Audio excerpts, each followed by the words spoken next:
6 though. But you know what? That's fine. I'm fine with having as many people, so that's cool. Can you hear me? Get Florida, Florida man, Florida man, Florida man. Yeah, I'm cool with it. Felix or anybody, can you hear me? All right. No, Yeah. I can't hear you. Perfect. Ban, I can't.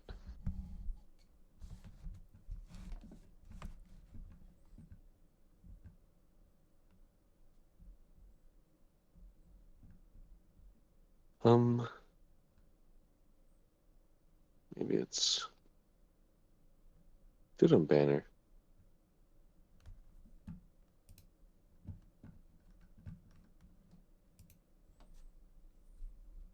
Do I have to ban both of her accounts or something?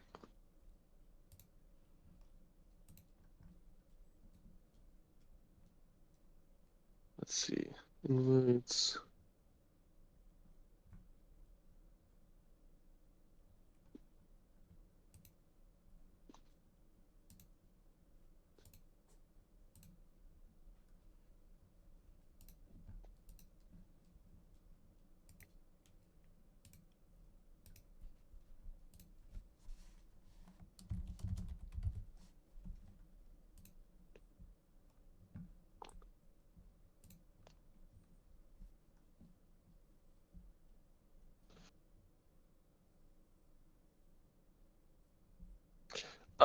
Does anyone know why when I unbanned Ruby and the invites aren't paused, the invite would be invalid? I have no idea. Maybe refresh. Um. Huh. Weird.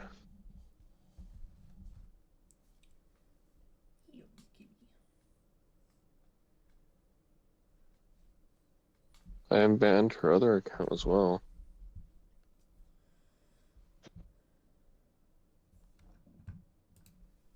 Can someone else try inviting her?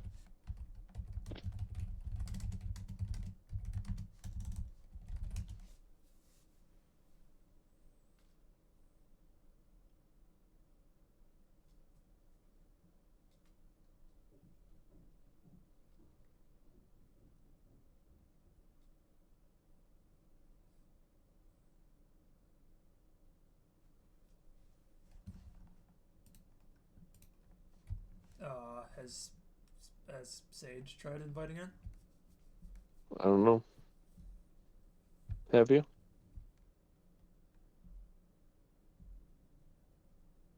Sage, you should try inviting her.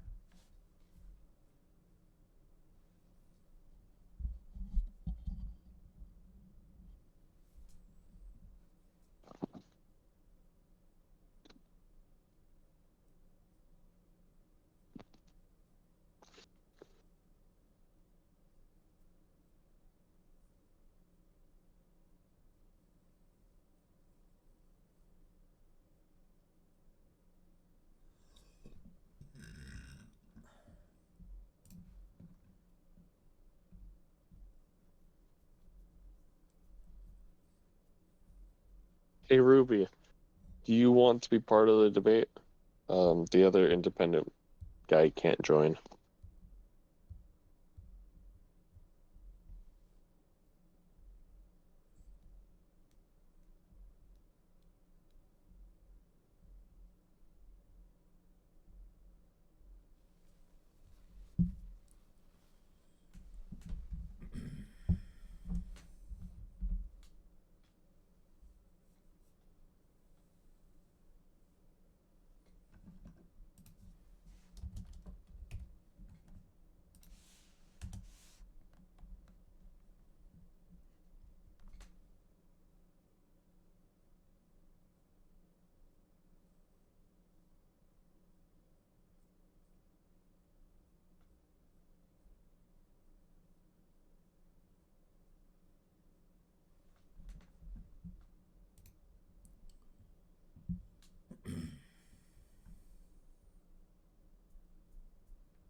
I mean, I'm fine with whatever order. It doesn't matter to me. Plus, I mean, I don't know how long you guys want to wait, but I mean, we can probably start whenever. Small problem. I didn't think. I don't think I'll be able to moderate because I have something at 7, but Das is not here.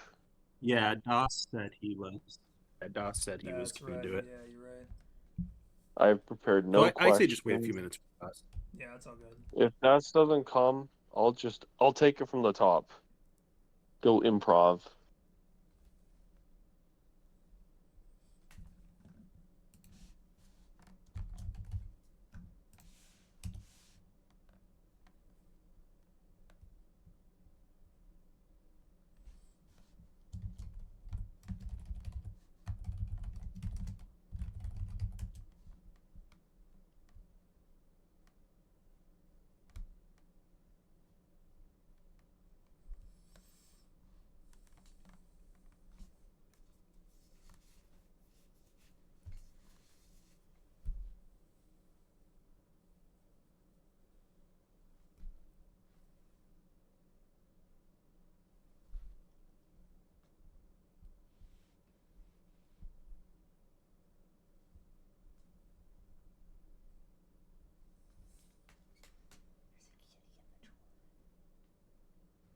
There's a kitty in the door.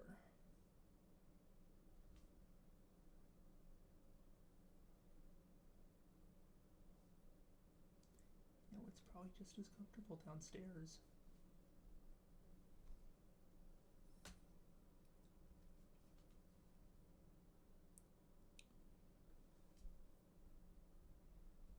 Well, I don't think Das is coming, so I'll just ask questions from the top of my head. Sounds good. I'll start recording. He just said he just said he was gonna be in just a few minutes. Okay, never mind then. Yeah.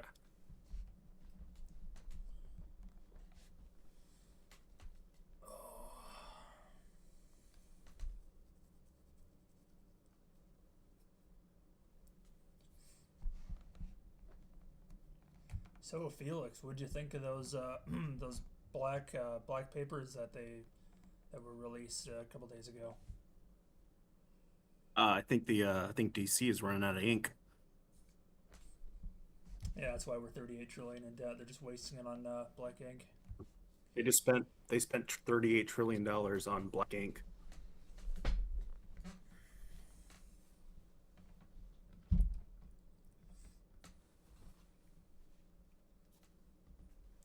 I will say though, if they don't like actually prosecute Bill Clinton at all, because like I think we're all very much in agreement that just throw him away. We like nobody cares. Just lock him up. Oh yeah, he should go to prison. Yeah, 100%.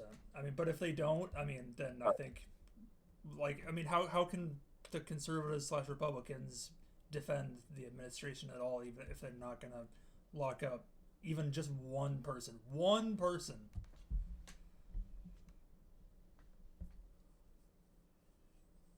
It's ridiculous. For sure. They had a picture of him swimming with a tot, Yeah. swimming with a teenager. Yeah. Hello, my friends. Hey guys, Ruby has an announcement Uh-oh. whenever she's ready.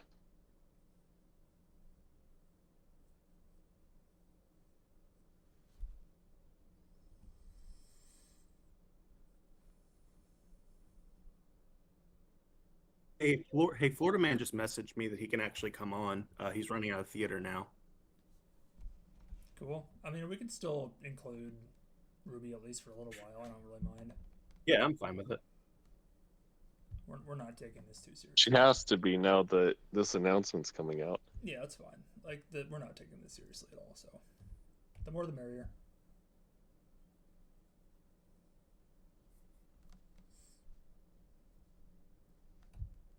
Oh, cool. All right. Oh, is that the announcement? Yeah. Cool. Good pick. Yeah, they're actually going to be. Hopefully, Dak can convince her to be a little bit more conservative in her beliefs. I'll moderate her position as it goes on. Sweet. Hey, I apologize. It's been a while, guys, and I appreciate it. I'm taking groceries in right now, and Felix told me it was happening now. Sent me a visit, so sorry if I'm late. Hell yeah, brother. It's good to hear from y'all again, too. By the way, came back from a good airsoft game. Good to have you back, brother. I'm gonna sit back and listen for a second. Well, Let me know when it begins. I thought I would be good at airsoft and paintball. So I wear glasses. So I couldn't breathe under this mask. So I took off the mask, got off my glasses real quick, and then just put it back on, and someone nailed me right in the eye. Like seriously, had I been like 1 second out, it would have hit me right in the glasses, like right in the eye. It is If you very have imperative. dogs. It is very imperative that you never take your glasses off, even if they're fogged up. Just stop and Oh walk yeah, out. dude. Oh yeah, dude. Yeah. I like literally like so close. Yeah. Yeah. You're very, very lucky, man. Very lucky. Good to see you safe. What is everyone doing? Good to have You're you, great, Florida. man. We're waiting for Doss to get on because he's gonna do the questions. Oh, okay. Oh wait, y'all already had like the main debate though, right? No, this is the main debate. What? Oh, I thought you said that you sent me like that 45-minute notification like 5:18 or something, right? It's like 6:46 right now. Oh no. We had to postpone it, so we're waiting now. Oh, okay. Yeah, Perfect. Yeah, so we had to Florida push Man, it if back you 'cause want, of you you can guys. run. If you want, you Alright. can run as the independent. This. Sure. Yeah, absolutely. Sweet. And maybe we should do 2 debates. Okay. There's 4 candidates now. I'm cool with that personally. I just don't know how everyone else feels. Yeah. There's no echo on my side, is there? Now you're good. No, it's not from what I hear. All right. Hey, quick question. What's the premise of the debate over? This is the presidential debate. So like when we were like making platforms and all that, one of us is like pretending to run for president, and you need to like pick from one of them and vote and hear like the debates and stuff. All right, cool. I appreciate it. So I'm technically. So I debated DMA and Mac, and I won the DNC, and then Eli went up against Doc, Lilith Ruby, and Florida Man, and he won that one. And Florida Man is now running for the independent. I think Ruby is running independent Along too. with Ruby, yeah. Fun dash cam for y'all. Hope y'all enjoy the ride. I don't think driving and debating is a good idea, but it sounds exciting. Well, I'm not texting. It's fine. It's It's like fine. being on the phone call. It's no issue Hey, with it's me. perfectly fine. No problem. Yeah, of course. Cool. Plus, I y'all wanna get to keep see the watching. bridge. It's awesome. I am driving over a body of water right now, so if y'all don't hear me, I am 30 feet underwater.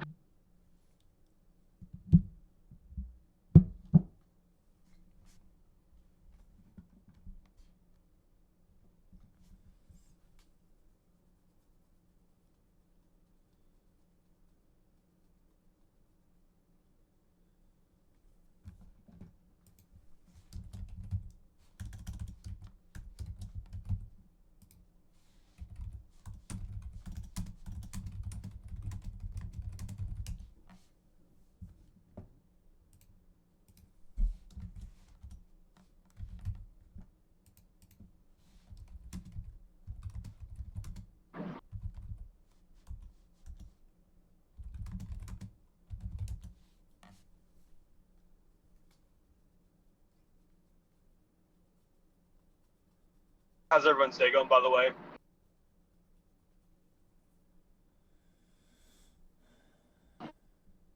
My day is going great. Got the last minute Christmas shopping done. It's going to be a wonderful Christmas at the Austin house.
Hey, by the way, Felix.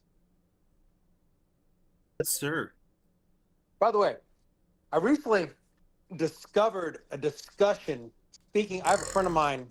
She's retired now. Speaking about biology, talking about life, right? And it's really cool to understand this. Is that there's an idea being thrown around in the past 5 years between biologists on what they're arguing over what the definition of life is. Have you heard about this? Oh yeah, yeah. On Stanford Encyclopedia of Philosophy, they have like a 36-page entry just trying to define life. Yeah, this is nuts to me. Okay, Actually, okay. one of the arguments I actually heard was fire is life and can be considered life, and therefore abiogenesis is no longer a hypothetical. It's a theory proven by ribones and 18 motors that can be produced by amino acids. And I actually had That's this argument. Yeah, it's crazy because they're considering an amino acid a form of life, which is That's crazy. yeah, I'll talk to you about it. It's crazy. wild. Yeah. Do you agree with them when they say something like fire is life? If it's a virus, yes, it's life. But if it's just an acid, an amino acid, no, I would disagree, and that is actually an argument amongst biologists right now. Viruses are life, yes, but not technically. Fire, since it's capable of replication, adaptation, and growth, they consider that life too as well. But the issue is it would have to hit a certain level within the biological realm. Like I said, I talked to a friend of mine. She's teaching at UVA, and this is a highly debated subject in the past like 5-10 years on what the definition means, and they don't agree. Doc, who's are you moderating or am I? Doc, you got it. I meant Das. Sorry, Das. Oh, okay, Doc, cool. can you explain to him who's all in it? Yes. Ruby is now in it since I'm her VP. Florida Man is in it. Ban / Elliot is in it, and Felix is in it. All right, and I'm assuming Florida Man and Ruby are Republican, or Yeah. are they independent? Okay, and Ben No, is sorry, they're independent. I don't know why I said that. they're They're independent. running. They're They're independent. running independent. Yeah, They're but I independent. think it'd be fair to say, Ben is Republican and Felix is Democrat, correct? Yep. Okay. All right. Well, you guys, thank you all for joining us today for the presidential debate. We have the candidates Felix, Florida Man, and Ruby, along with Ben. Felix is representing the Democratic Party, Ben is representing the Republican Party, and Florida Man and Lilith are running as independents. We're going to get started here with opening statements. We're going to go over to Ben. Every candidate has 3 minutes for their opening statement. Ben, we're going to start with you whenever you're ready, brother. All right. Well, thank you. I don't know why you chose me to go first, but I'll try to keep this short and sweet. Hopefully, I won't take the whole 3 minutes. So I am running as the Republican candidate. I would say that I'm probably maybe slightly more progressive leaning than the current establishment, but that's what kind of doesn't even really matter. I personally believe that the Republican Party has fallen considerably far since the days of some of the greatest leaders that we've ever had in this country, from Lincoln to Teddy Roosevelt to Dwight D. Eisenhower. I think it's probably fair to say that all of these presidents would be called, left-wing elitist socialists by today's standards, or they just wouldn't even really fit anything. But they certainly would not fit the current mold. The current Republican Party certainly cannot even be called conservative anymore, given that they are essentially just a uniparty with the Democrats running up massive budget deficits, considerably worse than the Democrats, ironically enough. So I am running to essentially fix them, and not just fix the party, but attempt to fix this country. We're $38 trillion in debt. There is little sign of anybody being seriously interested in balancing the budget, and I think that this is one of the greatest crises, along with things like global warming, that is facing our country. We're just borrowing from future generations, borrowing and borrowing and borrowing, and eventually the bill is going to come due. We can either address this problem now, rip the Band-Aid off, and actually work to fix the problem, or it's going to, again, the bill will come due, and it can either be controlled now or it can be uncontrolled later. We still have a choice, but that the time is running out. Yeah, I think that's all I'll leave for my opening statement. Thank you. All right, thank you, Ben. We're gonna go over to Felix for his opening statement. You have 3 minutes, my brother. Whenever you're ready. All right, just one moment. Pulling up a timer.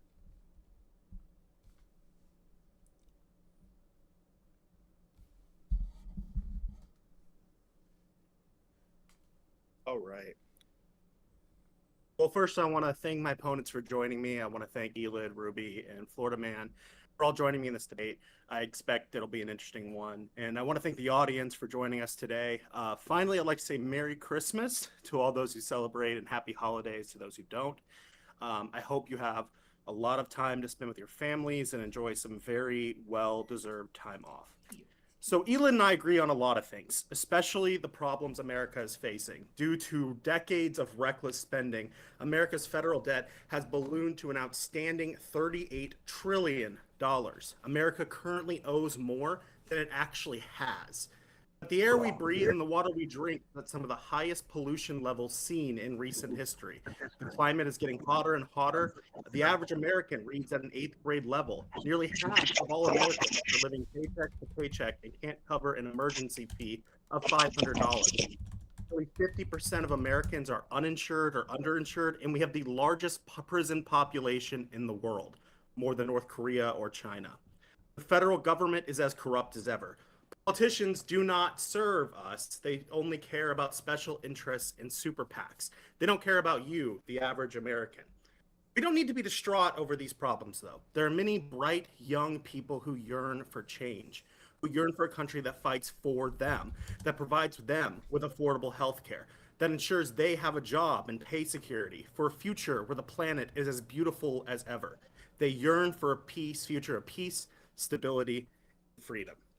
I've talked about my plans for all of these things. I have said the words, I have a plan, more than Dutch Vanderland, but it's true. I care about these issues. I'm an average American and I want solutions to these problems, not just for myself or for those on the server, but for everyone. Here's what a Felix Austin plan does for you. Through meticulous research, I have created a budget that will supply the average American universal health care, free 4-year college tuition, and over $3,000 in tax credits for the average American. My plans call for cleaning America's rivers and waterways, decreasing our carbon emissions, and providing a wonderful planet for future generations. My plan fights for your job security, for higher pay, for fair taxes, and for a government that fights for the average worker, not for billion-dollar corporations. My plan calls for overhauling the immigration system, fighting mass incarceration, and fighting government censorship, and making due on that promise that all men, and of course women, are created equal. And it does that, and it also reduces the federal deficit by more than half. If you too want progress, if you too want these policies, and if you yearn for change, then I hope you consider the ideas I present tonight. Thank you.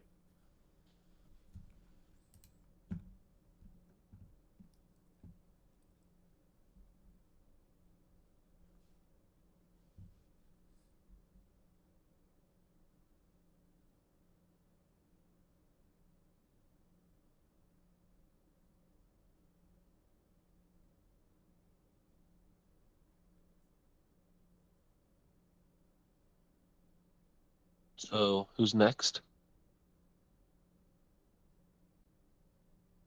My bad. I'm driving right now, so Florida Man and Ruby, floor is y'all. What's up? 3 minutes. what's up?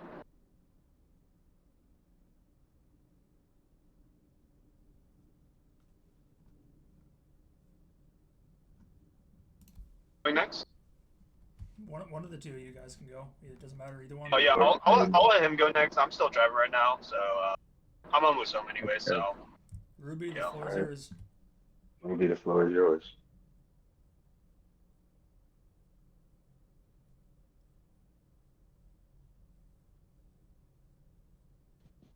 Hold on 1 second.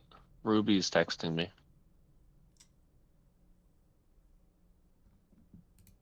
Ruby said she's still writing her opening, so Florida Man, you should go. all right. Hello, my fellow Americans, and for anyone who's not an American themselves, hello. How much time do we have, by the way, for the opening? 3 minutes. 3 minutes? Okay, cool. I'd like to apologize for my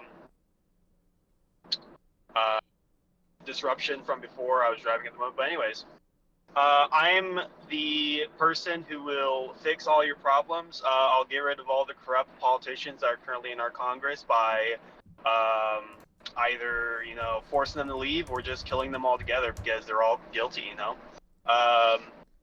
especially in weapons not weapons manufacturing, but weapons trading. They're one of the main reasons why we're involved in a lot of wars nowadays, and they're profiting off of it.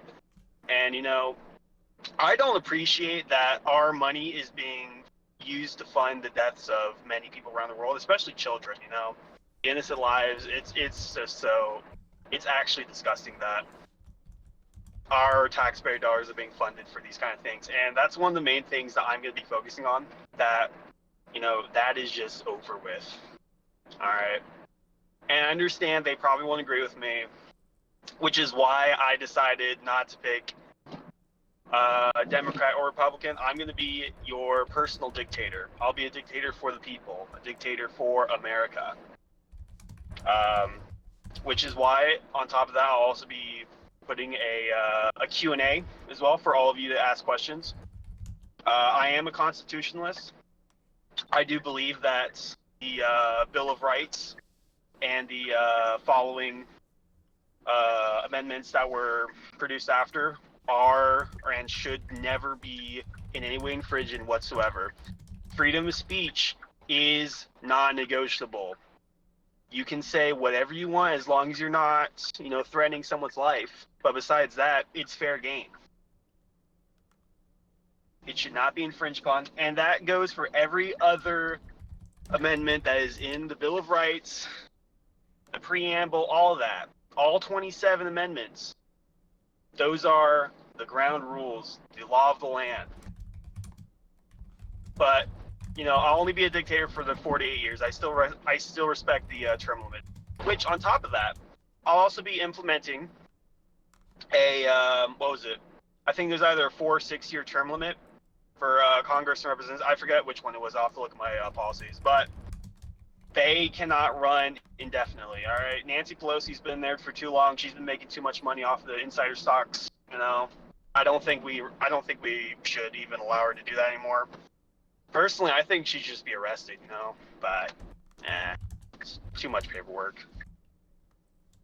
But yeah, this is all off script, by the way, so that's something to take knowledge for. I love you guys, all right? You are my people, all right?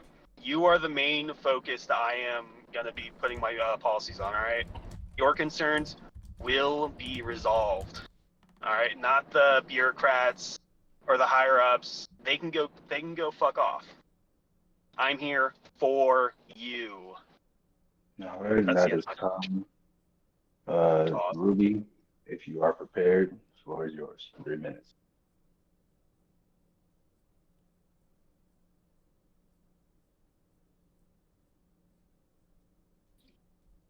Given my VP being Doc, I will change a few things to better fit our new platform. Doc and I will meet in the middle on the military and increase the military budget by $200 billion while decreasing Medicare by $300 billion, and Medicare will be scrapped. The income tax will be halved for the middle class and unchanged for the upper class, and tariffs will be kept in place, but for every dollar a company uses to invest in American companies will be refunded for their tariff amount, increasing investments and GDP for our country.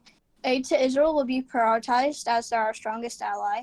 All business with Middle Eastern countries will be cut off, with the exception of Israel. All useless environmental policies holding back the economy will be gone. We will push cost-neutral loans for companies investing in our infrastructure. All illegal immigrants are to be deported, along with terrorist supporters and traitors of the United States. The wall will be completely built, stronger than ever before. ICE will be given the budget and the supplies needed to do the job.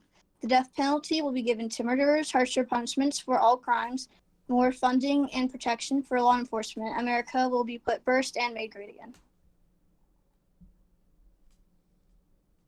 Boris. end of your opening statement. Okay.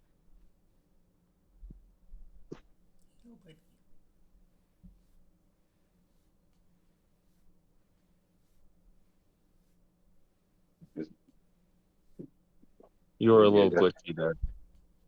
Ruby, is that the end of your opening statement?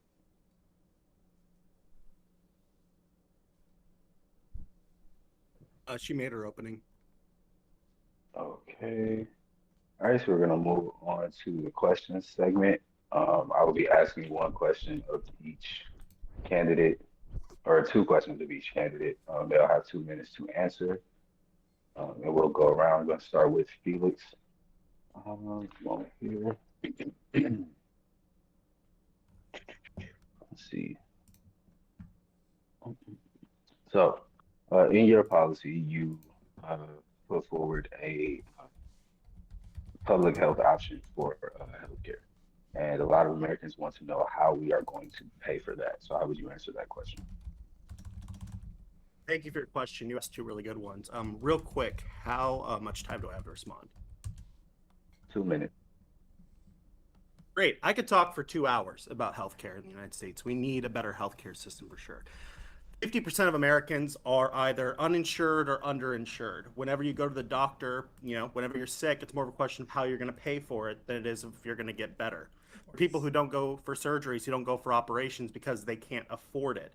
And in the richest country in the history of the world, that should not be a thing that could ever happen to anyone. My plan calls for a public option to healthcare. This is what Obama fought for. This is what Clinton fought for, and this is what 32 of the greatest, greatest 33 and richest nations already have.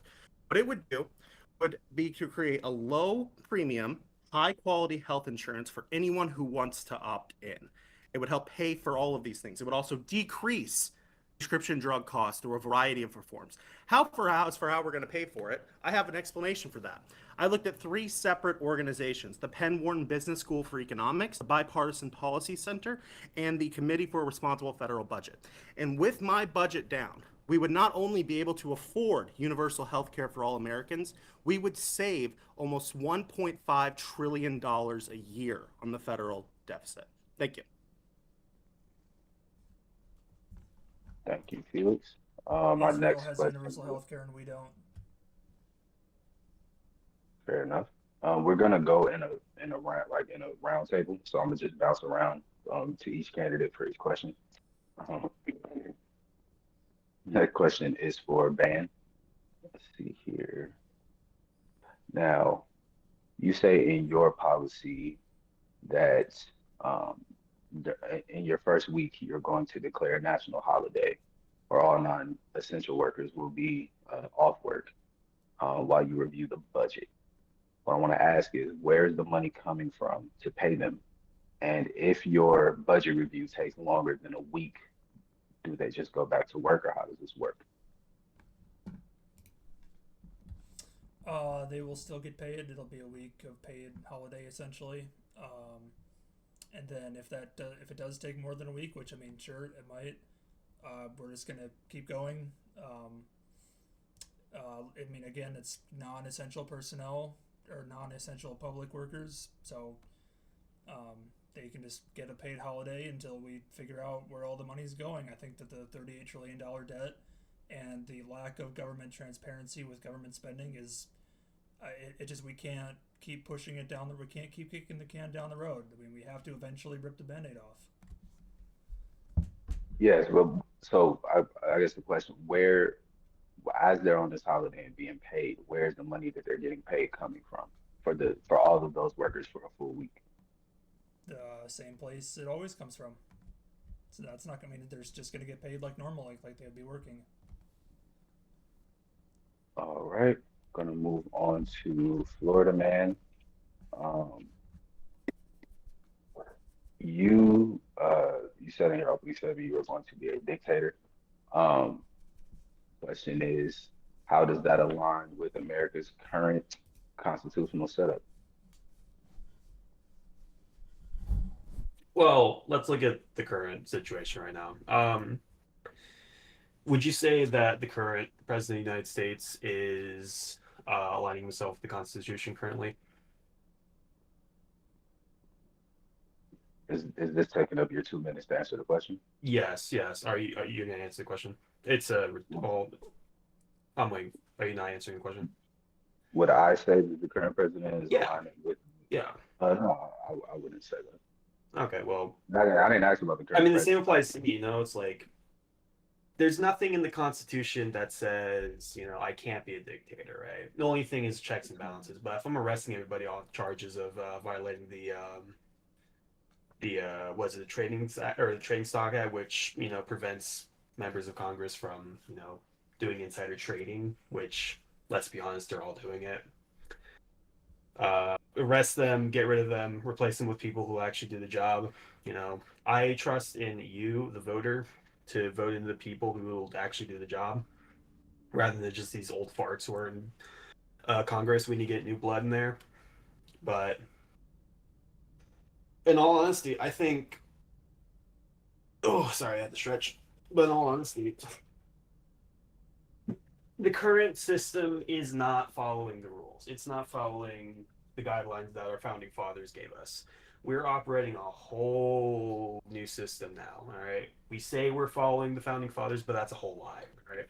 The founding fathers would be disgusted by what's happening right now, how we're running things. All right, and that is your 2 minutes. We're gonna move on to Ruby. Ruby, you said you would keep the current tariffs in place, considering economic review that the tariffs are harming both American consumers and companies. Why would that be a good policy? Ruby is a bit taken up, so she said I, as her VP, can answer the next few questions. But I'll be answering as Ruby. Well, go ahead. So, yeah, so you make a good point. Tariffs in general can hurt the economy. However, remember when we said that we're keeping the tariffs in place, we also mentioned a tariff refund plan. There are trillions of dollars in trade every year. And if this refund plan works, which it will, because every company will see that they're going to pay the tax anyways, they might as well just invest and get a refund. We can actually increase investments in this country by trillions of dollars. This is something that's never been tried before in the grand scheme of tariffs.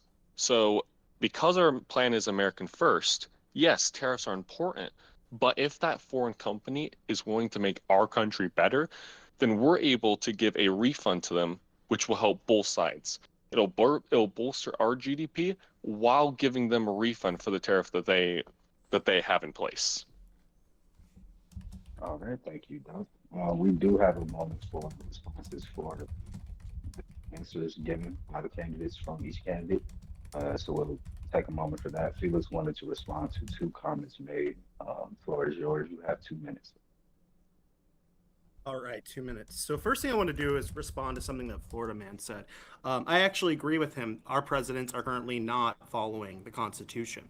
We have a president in office right now who sues any media department that talks bad about him, who fights with late night comedy hosts instead of terrorists, and who bans departments of, the EPA, environment, energy, and even military service members like our friend Mac from saying what they want. Of course, we do not secure the blessings of liberty into this presidency, and I agree with him we should, but we don't need a dictator to make sure the First Amendment is followed. Dictators don't care about the First Amendment.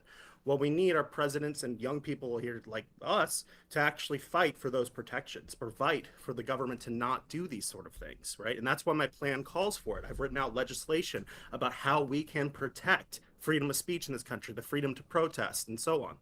But to respond to something Doc said, he mentioned that he would have reinvestments of trillions of dollars by these tariffs. That's what Ruby's plan is. And you can tell Ruby made her plan from ChatGPT, because we only collect $200 billion worth of revenue from tariffs and not even that much more under Trump. How are you going to reinvest trillions of dollars?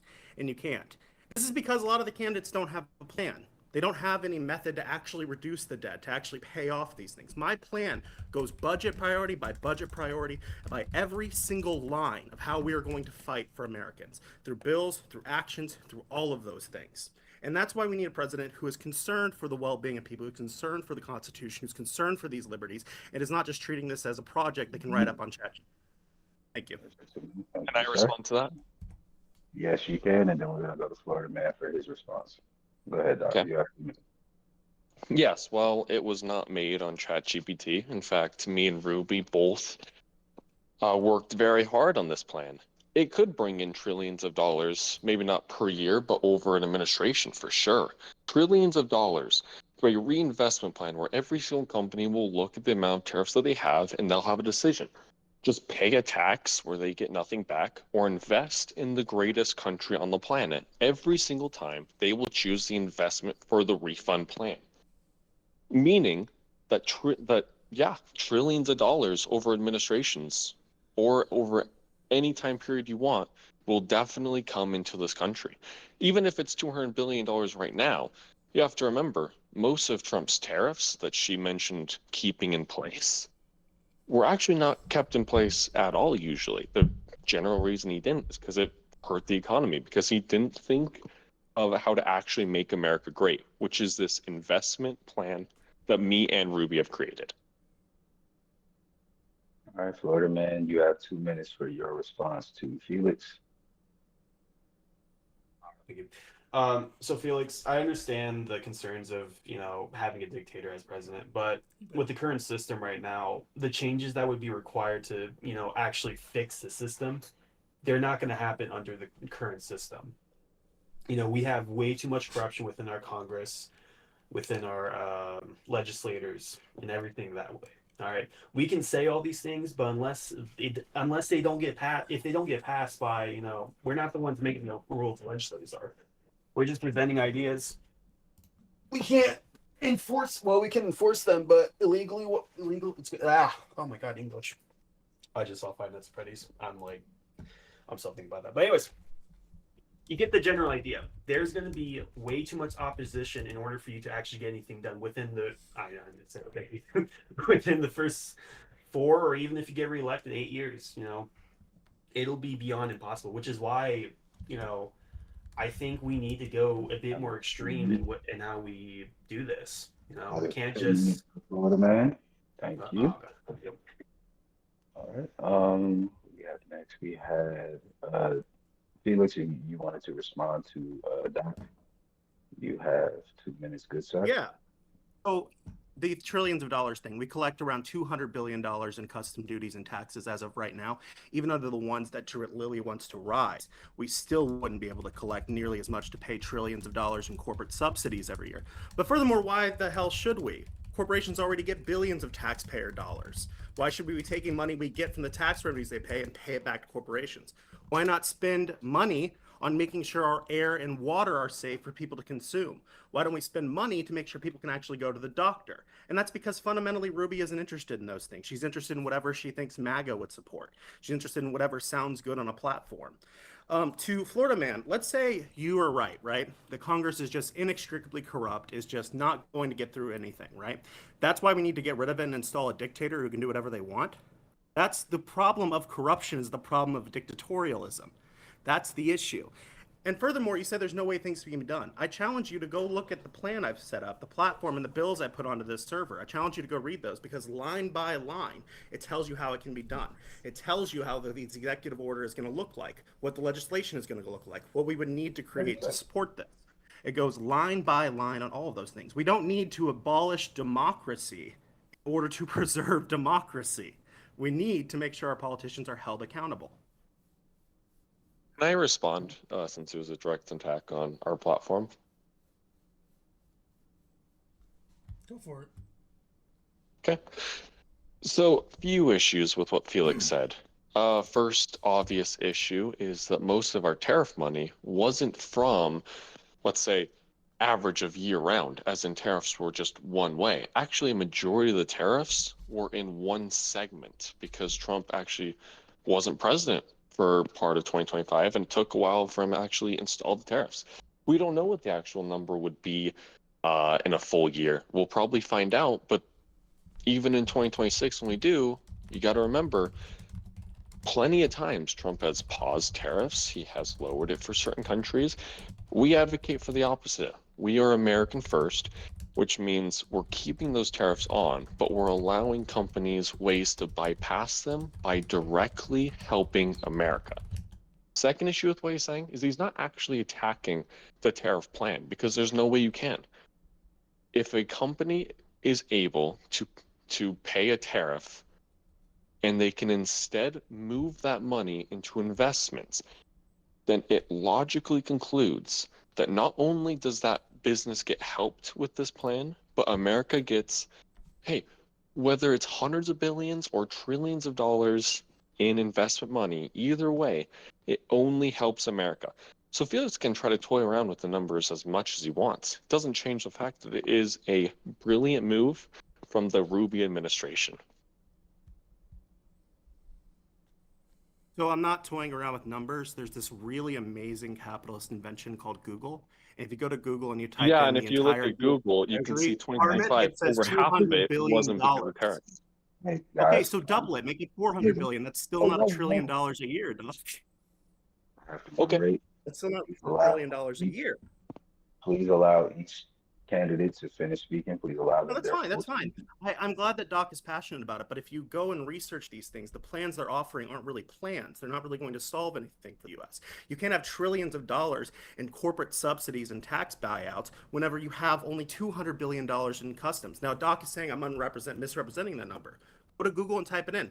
Double it if you want to. $400 billion, right? Kill businesses in the U.S. and install billions of dollars in tariffs. It's still not enough to pay for the things you're saying it's going to pay for. That's the point.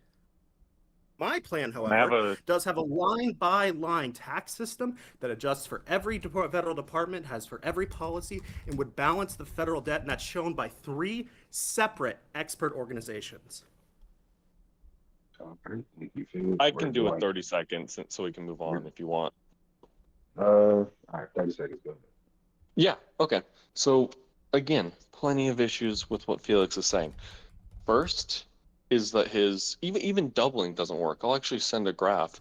You can actually see it wasn't just half of the time that Trump's tariffs were in place. It was more like an eighth of the time you can see the increase in tariffs. If you look at this graph, everyone follow along. During most of 2025, it hovers actually a lot lower than at the end of 2025. The end of 2025 is where we get all the money that our plan mentions. If you follow that exact reasoning, you would obviously be able to conclude that whatever number you want to put, 400 billion, 600 billion, definitely higher than 400 billion, by the way, it is a good plan and it wouldn't hurt businesses because, again, the way to counter it, which every foreign business would do, would be to invest in the businesses in America. So Felix has no proof that our investment plan would harm businesses. He's just saying that. Thank you. Appreciate you. No, wait, I have to respond to that. At the top, it says $28 billion in a month. And what? No, hang on.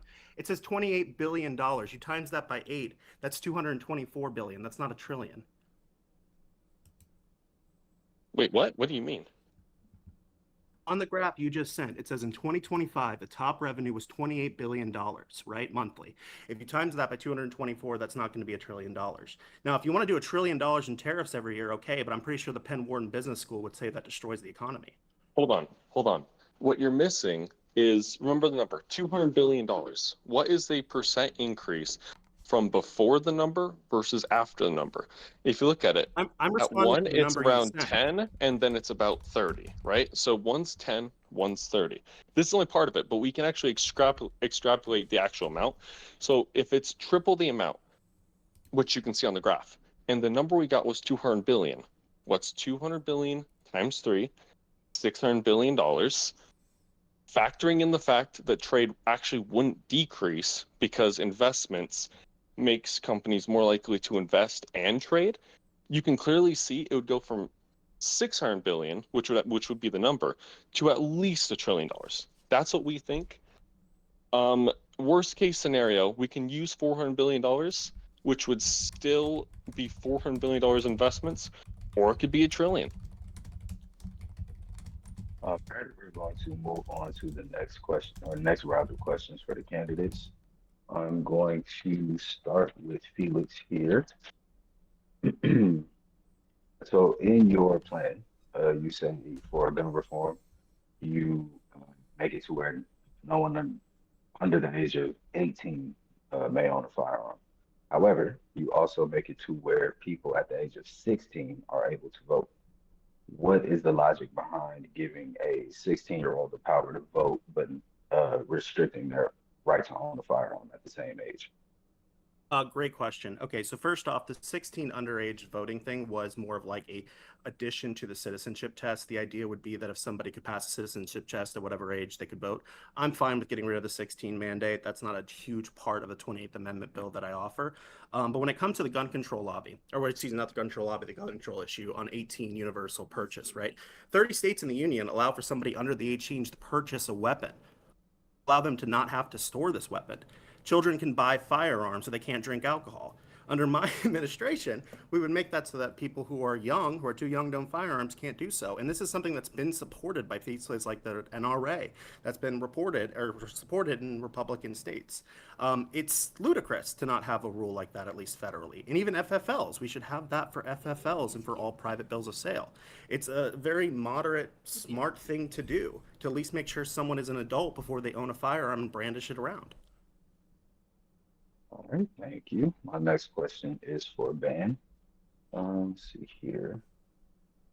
So, critics have said that your voting rights test is reminiscent of Jim Crow. Taking that into account, as well as different levels of access, resources, and education in different parts of the country, how does your citizenship test protect the less fortunate or the people that don't have the same access to education without silencing their voices? Yeah, good question. Well, I know in that kind of very bare bones document that I think you were looking over, I don't think I had a whole lot of education just related idea or policy ideas. And I am 100% in favor of just having better education access across the country. I know how this is going to sound, but yes, we literally just need to put more money into education. We need to actually invest properly in schools. We need to teach people from a young age about the country and about American history, and not in a way, I don't really know how the current schools do it, because I've been out of, the lower education system for, how old am I? Like 14 years now.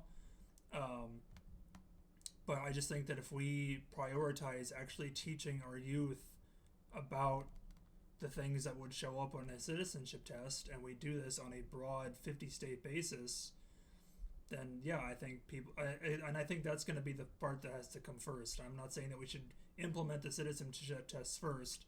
I think we need to tackle the education problem first, and then we can more slowly implement just stricter voting requirements to ensure that people who know what they're doing and know about the country, know what they're voting for. Those, like, if you don't know what's going on in the country, you shouldn't be voting. If you don't know what you're voting for, you shouldn't be voting. If you don't know general American history facts, you shouldn't be voting. That's just ridiculous. All right, thank you, Ben. Next question is for the Ruby campaign. Do you all have any policy or plans effective to protect voter rights, as some organizations say voter rights are under attack at the moment? Yes, great question. The Ruby administration is very pro-democracy. We believe in the right to vote for every level. And I actually think the greatest show of that right being attacked is the other three candidates on stage. We have Florida Man, someone who wants to be a dictator. We have Elad, someone who wants a citizenship test, and Felix, who also wants one. So I take great pride in the fact that the Ruby administration will never put a citizenship test. We will never restrict the common man's right to vote, and we will never be a dictator. As for certain laws, it would just have to depend. I think that the biggest issue with voting rights is actually corruption, which is a big reason why we, as the Ruby administration, believe in cutting corruption to the absolute bare minimum. So that's our number one focus.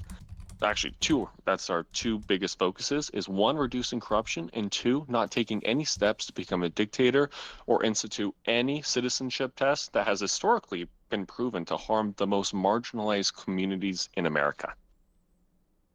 Thank you, Doc. Last question before we get into rebuttals is for Florida Man.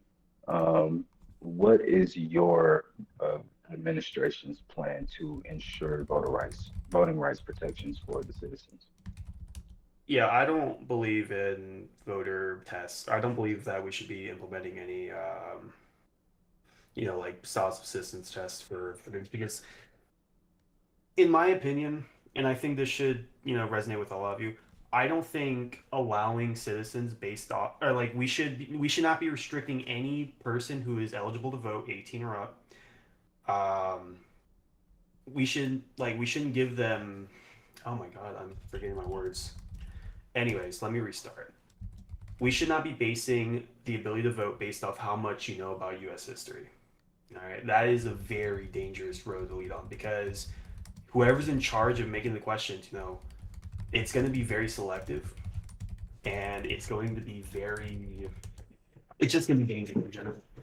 I don't believe we should be doing that. I think at least have an ID on you, any sort of ID to verify that you are the person that you are representing. All right. So, for example, me, my driver's license.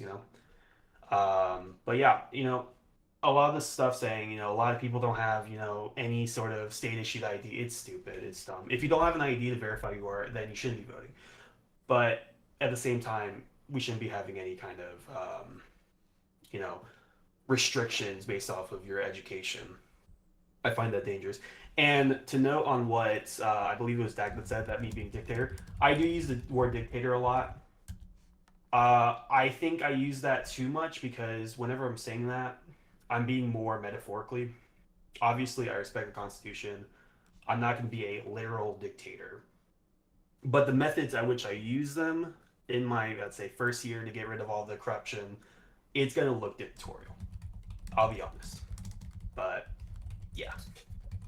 All right, thank you. We're gonna do a moment for rebuttals. I know Felix said he had a rebuttal. The floor is yours, brother.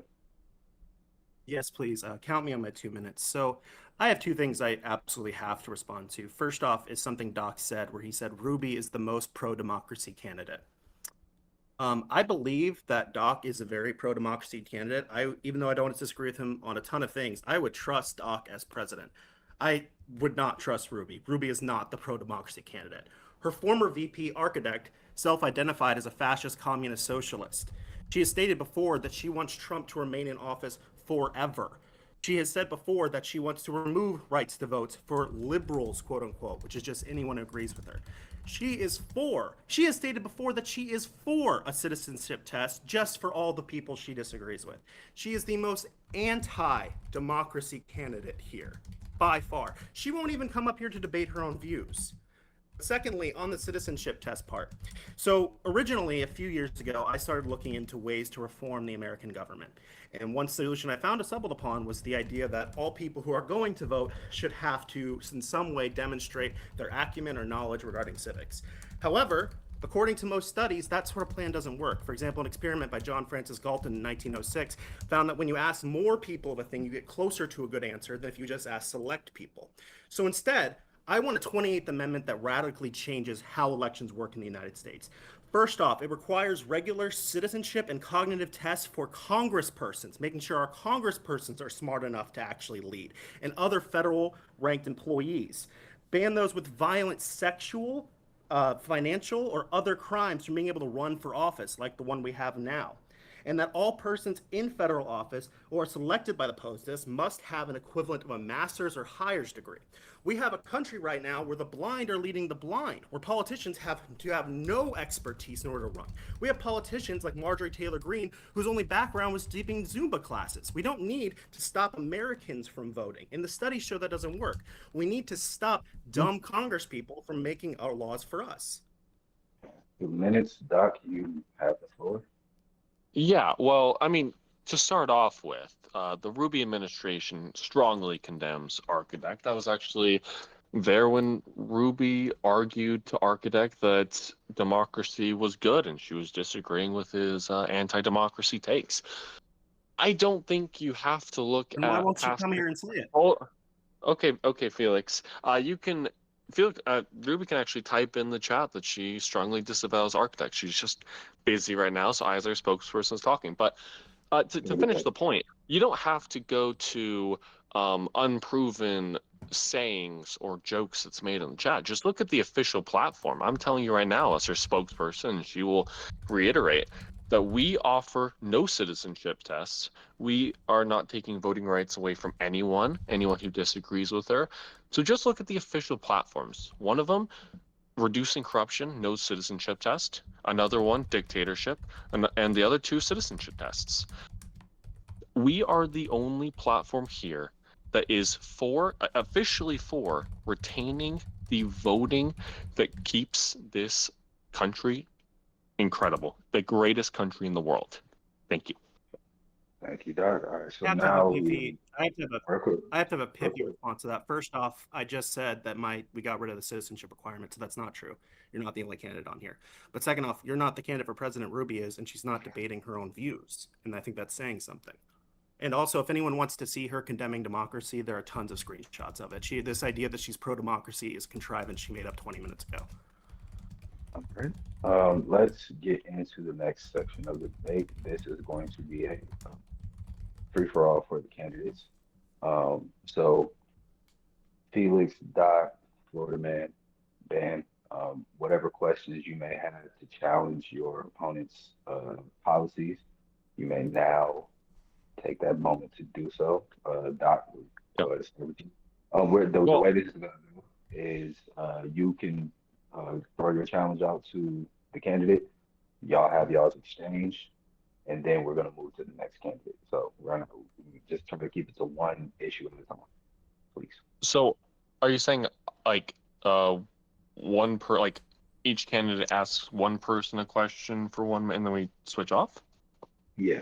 Yeah, so like you can ask Felix, and then Felix asks you. That'll be y'all's exchange. And then if you have another one for someone else, you can do that. And then the next person will go. Okay. Great. Well, I just want to start by saying we are willing to answer every question, and it's fake that we're not pro-democracy. So I'll start with Elliot. How do you plan to make the citizenship test you're talking about not reminiscent of what harmed so many marginalized communities in the past? Well, like I said, my plan will be to start off by simply increasing education funding, targeting marginalized communities, and just giving more resources to those communities to start with. I think we can tackle the education problem first before we implement full-on citizenship testing.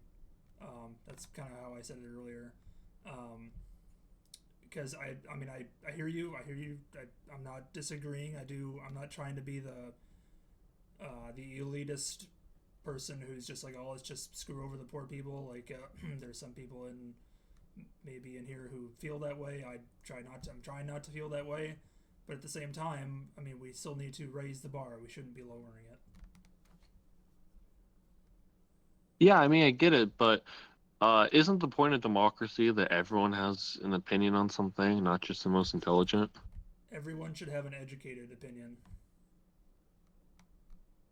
Yeah, it's just hard, right? Like, yeah, historically speaking, it's always left out marginalized communities. I respect your education thing, but doesn't it feel like no matter what your plan is, doesn't it feel like, given the historical precedent, it wouldn't be a good step for America? Well, the current steps that we're taking are not good, so we need to try something different. I'll let the voters rest on that and finish my question there. Yeah, can I target Dak with my question now? Yeah, of course. Okay, so, and this is also something that I think we're probably just going to discuss more at the end, like after the debate, if you guys want. But I want to go back to tariffs. Tariffs, fun word. I would say that probably 90% of the voting base probably doesn't know what a tariff actually is or who pays it. But Dak, I just want to ask you, who pays tariffs? Like, who actually pays them? In the best word of it, I would say the importer or the customer. However, to finish that point, the actual foreign business does pay for it because if they just keep the price steady and don't decrease the prices, then they'll be easily beaten out by other competition. Which is why in my plan, it isn't anti-trade. It's just pro-American trade. So if you're going to be taxed 20%, but instead of paying that 20% tax, you can instead invest it and make more money later on because investments in stock actually increase at a 10% rate. Every single business is going to see that and come to the obvious conclusion that it would be better just to invest the money than to pay a tariff out of principle. So given that, I actually think the consumers won't pay a dime of it because no business, in fact, the system's actually based on the idea that the business will just invest the money, which will actually help the American people. Okay, but I mean, I'm sure you've probably seen plenty of pictures on social media and people talking about how prices have been going up on certain goods. I mean, car prices are going up, like material prices are going up. Like small businesses are getting hammered by the tariffs. These prices are not being eaten by the corporations. Like they are literally just passing down the price increases to the consumers, which is it's literally a sales tax. So Yeah. Yeah, I get what you're saying. The reason I disagree with you is that this isn't a normal tariff. What we're doing isn't isolationist. It's American first free trade. Because again, every business that invests the amount that their tariff would be actually faces a 0% tariff, which would actually be lower than what they'd pay before administration. So I think it's completely different. You make a good point on it increasing prices. The two main reasons I disagree is one, we're actually seeing inflation that's pretty steady right now, and two, this isn't a normal tariff. It's a tariff that's meant to be replaced as an investment, which helps the company itself, the GDP of our country, and the consumer all at once. Because again, 0% tariff if you invest. Sure, this is you have anything to do.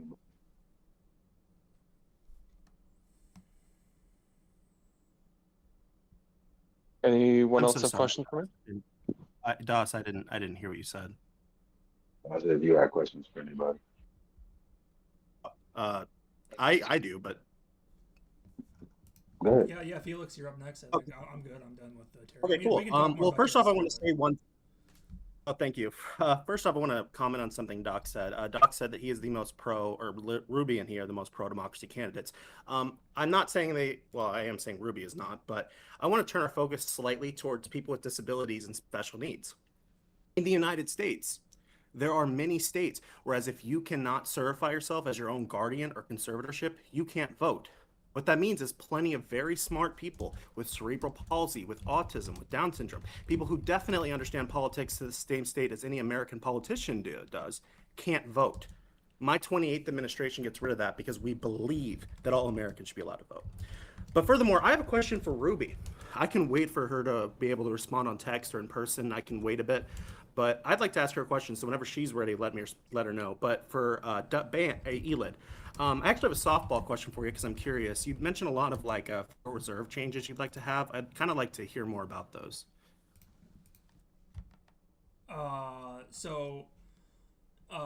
this is kind of where I would say it's probably one of my most extreme ideas, and I'm not claiming that it's completely realistic because maybe it isn't. I mean, again, we're just kind of bullshitting here, but I think that the Federal Reserve as a whole is just a criminal cable, and they're just printing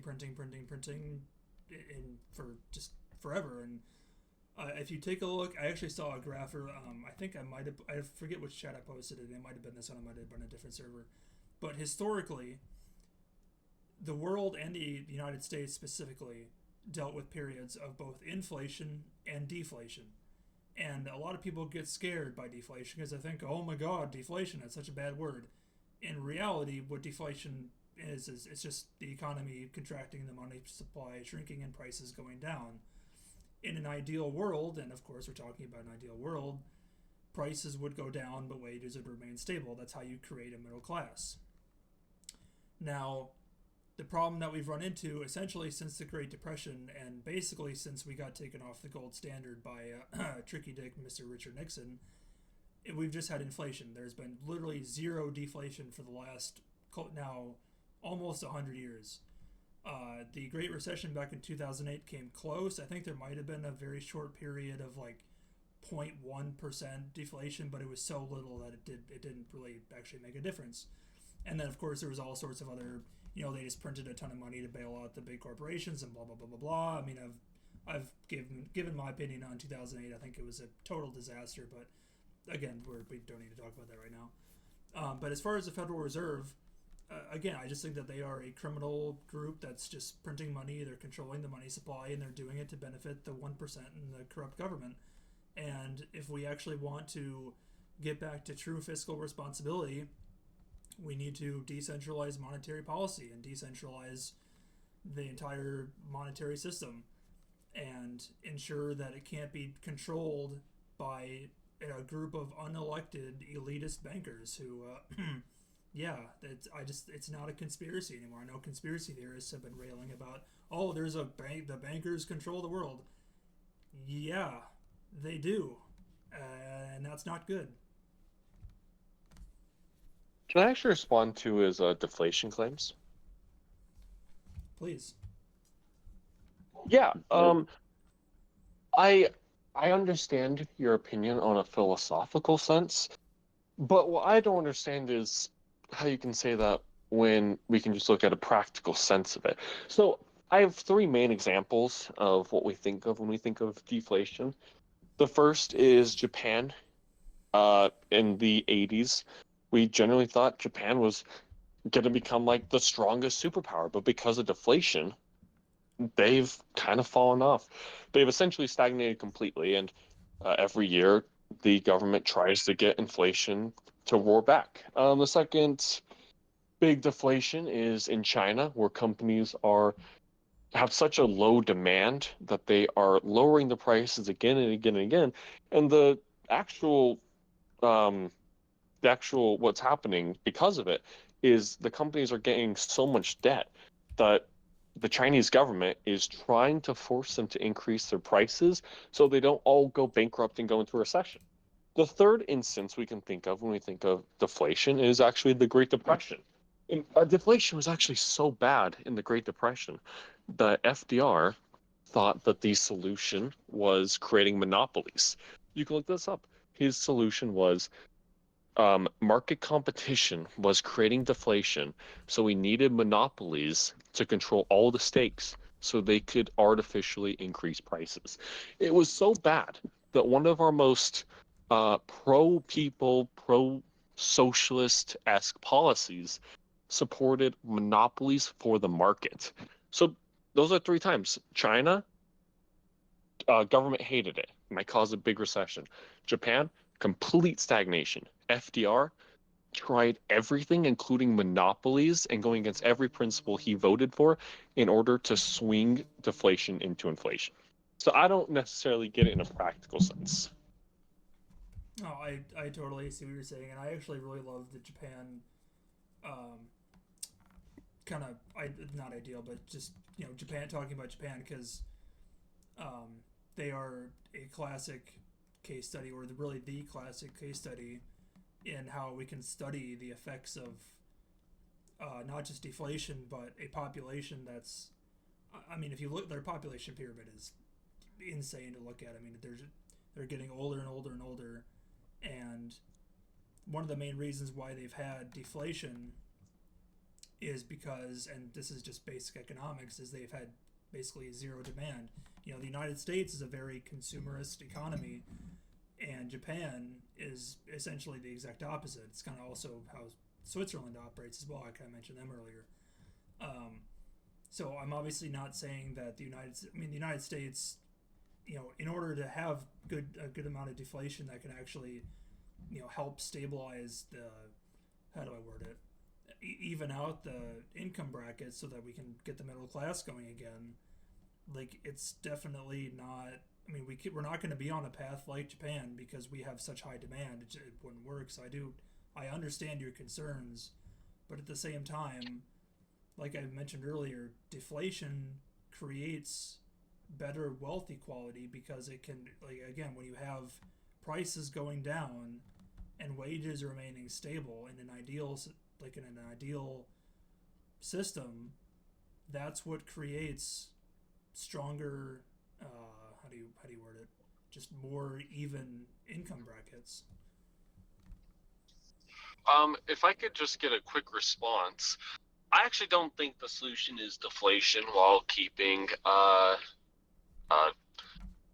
income stable. I think the solution is what me and Ruby proposed, which is having the income tax with the middle class while keeping it stable for the upper class. I think that is the most obvious solution. I think deflation happened in America during the Great Depression, and it was so bad that we needed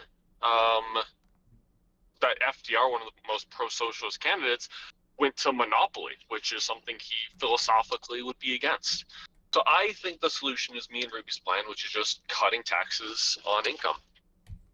Okay, well that sounds all well and good. I do have to criticize that plan though, and that At this, is.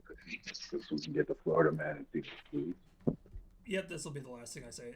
But Dak, your plan to cut income tax has been keep on the middle class and keep them higher on, or keep them the same on the higher income. Or okay, I might have got that backwards, but whatever. So how are you going to cut revenue? Increase potentially. I mean, you want to increase defense spending, which is already $900 billion, and you guys want to increase it to, well, I think you said another $200 billion, so that would be $1.1 trillion. So we're already $38 trillion in debt, and this is, this was the thing that I led off with. It's definitely an issue. You haven't mentioned the debt at all. You haven't mentioned the budget deficit. So, are you just gonna continue borrowing forever? Like, what's your plan? And Doc, I'm sorry. We're gonna have to come back to that. And Actually, well, can I actually, just 30 seconds. Give him 30 seconds. Yeah, 30 seconds. Go ahead. Yeah. So, very quick, I actually am concerned about the deficit. That's why I talked about cutting the Medicare and Medicaid, and that's why I talked about increasing investments, increasing money in taxpayers' pockets, and having small loans for businesses working in infrastructure. All of those three things increase GDP. For example, a study actually showed that a 1% tax on GDP actually correlates to a 3% decrease in GDP. So all three of the things I'm talking about massively increase GDP while having the revenue cuts I talked about. So it increases GDP by a lot. Decreases the amount that we actually borrow, which means we're borrowing less on a higher GDP, making it so GDP to debt actually lowers, which is the most important metric. Florida man, you had a question? No, it's fine. The timing is off now, but it's all good. Felix, you had a question? Thank you. Lilith said she's ready, so I have a question for her. Go right ahead, brother. I just want to make sure she's ready. Your plan calls for, and this is for Ruby, for the presidential candidate. Your plan calls for eliminating, quote, all unnecessary environmental regulations. I want to know, what's an unnecessary environmental regulation you want to get rid of? Word for word. All of them. Yeah, name me one specific environmental regulation. Let's say Donald Trump got rid of that you think was good.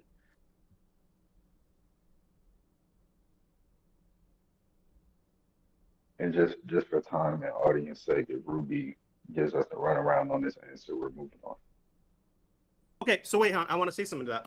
So notice she has no response, right? Nuclear energy. What nuclear energy regulation? She doesn't have one. She doesn't know any environmental regulations. Actually, in my plan, I go through the environmental regulations that I want to get rid of and add. And for earlier debates, Lilith has said she wants to get rid of clean water regulations. She wants to allow corporations to pour mercury, selenium, arsenic, PFAS, and other chemicals that cause disabilities in people when they drink it. So when she says all unnecessary regulations, she means any regulation Donald Trump doesn't like and the businesses she doesn't like. She doesn't mean regulations that are good for you. Can I respond since I'm her spokesperson and she gave a response to him? Sure. Yeah, me and Ruby actually talked about nuclear regulations that actually harm our economy. For example, there is a law that if you have any nuclear energy that creates even a little bit more waste, you are required by law to fix it. Now, it gives certain provisions, but the actual effect is no matter how much they fix their nuclear energy site, they can still get sued. They can spend hundreds of thousands of dollars on lawsuits. Even if they win, their building of the nuclear energy site is probably going to go under. It's the number one reason why nuclear energy has completely halted in our country. So to say that nuclear energy, one of the most efficient energy systems we have, the best one to beat fossil fuels, to say that that isn't overly regulated when we see countries like France using it great and us being completely stagnant. In California, they haven't made one, I believe, in 20 years. To say that that's not an issue in this country, I think is insane. I think across the aisle, every single person would agree that the nuclear energy space has been harmed by conspiracies and people who think wrong opinions based on Soviet incompetence or lack of education on nuclear energy. I have a response for that. I agree. Nuclear energy is based. That's why my plan calls for over $30 billion in funding to it. But furthermore, that was a question for Ruby. And in the past, the environmental regulations she said that are hampering the economy are things like keeping water and air clean. There's mercury, for instance, right? Is a metal that can be found in water and other places, right? Vladimir Putin knows a lot about this, right? The guy in our chat. It is a metal that can be found in water, and it causes children and pregnant mothers to have disabilities. And Ruby has said time and time again that she wants it to be in the water. She wants to get rid of the regulations that keep that. So when she says get rid of all unnecessary regulations, sure, maybe there's one bad environmental regulation, but that's not the one that she's pointing towards. In discussions in the past, she's pointing toward regulations that keep people healthy and safe and don't damage the economy. As moderator, I'll have to be fair. The only one she's spoken of in this debate here is the one that Doc just spoke about. Do you have any response for that, Felix? Yeah, if I can just say, our platform has no opinion on deregulating industries that are proven to be effective and safe for the not just environment but economy. So anything that he's talking about, our official position is that they would say, I think, sure, you can find some times in the past where she might have said something similar, but to attack something that's not even in her platform. When I stopped talking about his citizenship test, when he said that he doesn't have it anymore, I think is bad faith. That's just my opinion. We are not going to get rid of any regulation that is proven to be helpful for the people and the economy of our country. And when it is harmful for the economy, but hurts the people, the most obvious solution is us as a government can give a tax break to businesses that prove that they care about our people, and so we don't hurt them for the fact that they care, right? So tax breaks for those companies that are helping the people yet would get hurt for the same thing. That is our official position. So first off, the plan hasn't been posted as far as I know. Is your platform posted anywhere? So we were working on this basically to the debate. So I will post every single specific thing. Okay, so I can't know what your platform says if it's not posted. So I'm going off of what Ruby has said in the past that she wants to do as president. Every single thing was Going off of mentioned. what Ruby has said. Sure, and so I'm asking Ruby questions about the things she says she believes because I don't have her platform in front of me. I am her platform right now. I'm her spokesperson. Okay, so I want to know from Ruby. Okay, I'll drop that part. If she's now suddenly pro-environmentalism, pro-liberal, hardcore environmentalism, I want to know. Well, hold on. Ruby, I'm asking Hold on. you, do you You did that denounce wrong. Donald Trump's destruction? Hang on. Do you denounce Donald Trump allowing mercury, selenium, arsenic, PFAS, and other chemicals into the water? Yes or no? You denounce Donald Trump on that.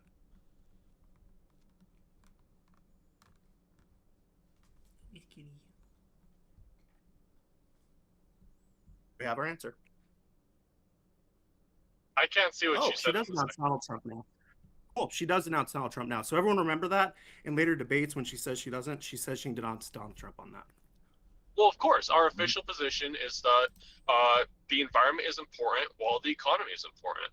I will post every specific thing, but I do want to mention everything that we have added that we're talking in this debate has been mentioned in our opening statement and will be repeated from me as your spokesperson. Okay. Brother Fire, you had a question. I know it took a while, so I do apologize. But if he's still in here, is he in here? Okay, no, he's gone. All right. Okay. Do you guys want to debate some more, or do y'all want to go to closing statement? Oh, I have a question for Ruby for sure. Yeah, I have a question for Ruby for sure. This is where we are, and where just y'all go ahead and air your Yeah. stuff Ruby, out. do you believe in climate change now?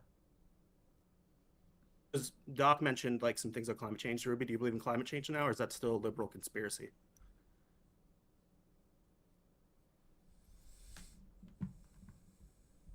She still doesn't believe in climate change. Okay. Well, Doc believes in climate change. That's a bit odd. Hold on. If I can just say, I think what our position is, and I will clarify with Ruby, but the position is that any environmental regulation proven that is helpful for the people involved and for the economy will absolutely be upheld. I don't think it's fair to ask questions like that because, again, our rigorous opinion on this is that we are going with experts that are put in this place to inform us, not just environmentalists, but economists, to inform us on every single position on how the regulations affect us in every single way. So I think you should, I don't think it's a fair question. I have a question for. Well, I'm glad that Ruby cares about scientific opinion, I guess, except for global warming. I have a question for the Ruby campaign. Yeah. Do you all denounce Donald Trump pardoning the January 6th rioters? Our official position is we don't necessarily denounce it or support it. That was a position of Donald Trump, and it's already done for. We can't undo a pardon, but we are definitely not in favor of pardoning any person found of committing a vicious crime, like a violent crime on a police officer or anything else. So pardons that happened are already done. So I don't think it's important for our future of our country to denounce something that we can't change. Okay. Yasmin, you had a question. The floor is yours.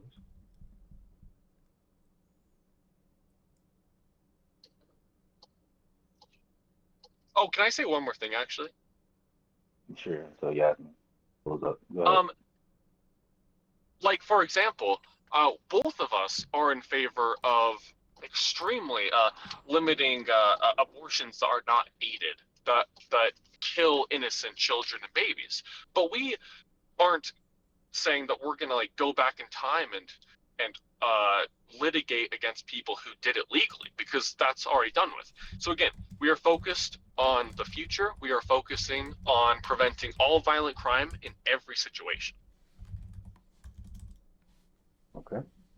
Yasmin, are you ready with your question? She might not be on. If she's not, that's okay. Okay. Okay.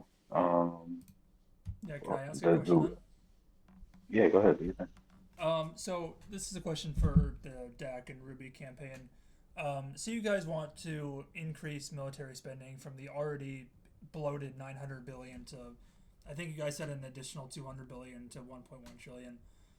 So I think you guys probably saw the news I think it was yesterday, the day before, just sometime this week, the Pentagon failed, I think, their 9th straight audit, which I think that's, if I'm correct, that means that they failed 9 consecutive, it's either 9 months or 9 years. I don't know, someone, maybe Felix could correct me on that, to what that, if, like 9 straight audits, if that's yearly or monthly or every 6 months or something like that, I don't know.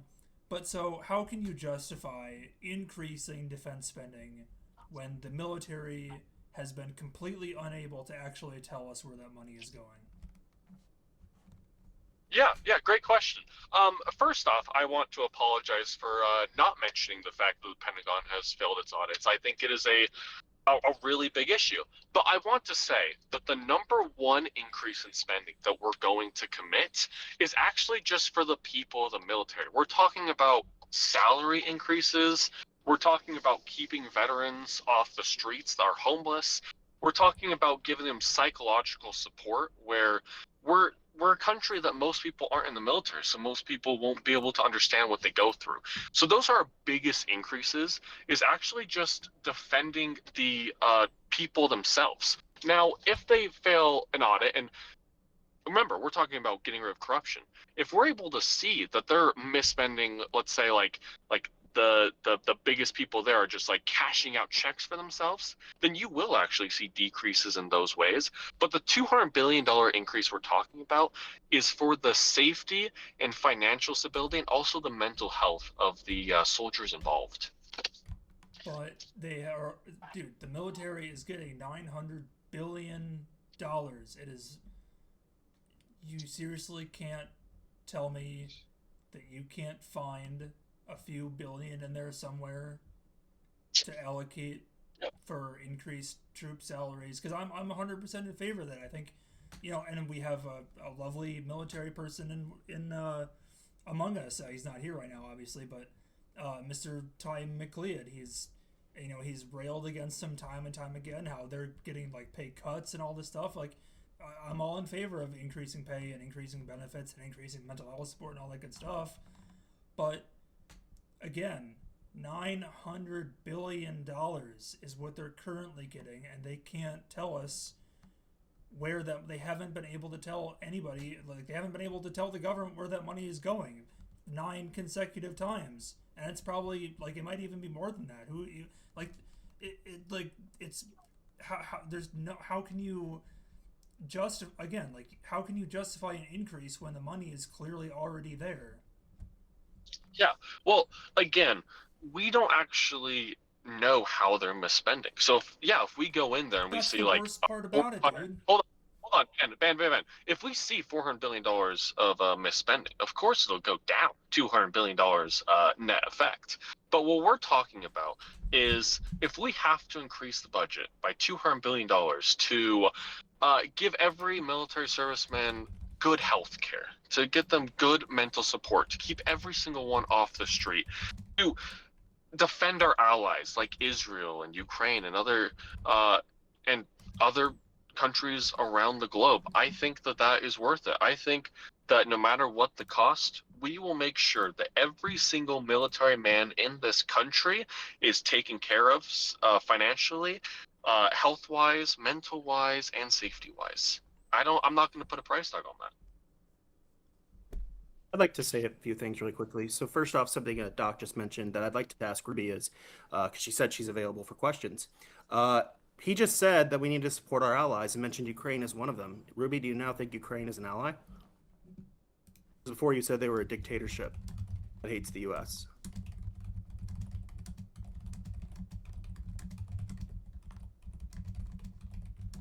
They're an ally. Okay, great. So now Ruby's pro-Ukraine. That's amazing. Okay, so for the military, Elid has a lot of cuts. Doc has a lot of spendings. So for the military, my plan offers a military middle way. We don't cut military spending significantly at all. We just limit how much we're going to grow it. America will continue to have the most lethal fighting force in the world. And what's incredible about my plan is that I don't have to say things like we're going to shred taxes, we're going to increase this, we're going to increase that.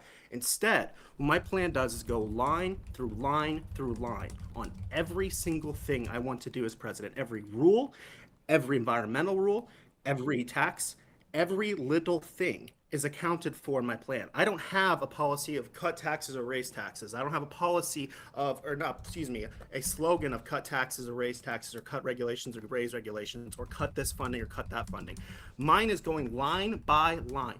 Every single department I can, every single plan I can, and every single budget that I can, and every tax dollar that I can to prove that my budget through 3 separate organizations' confirmation will decrease this debt and it will not require making our armed forces weaker.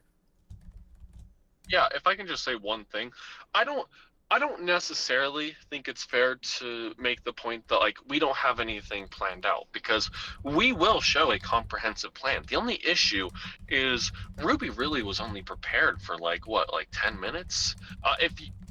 I have all these plans and the research to back them up. We know that investments in this country will help us.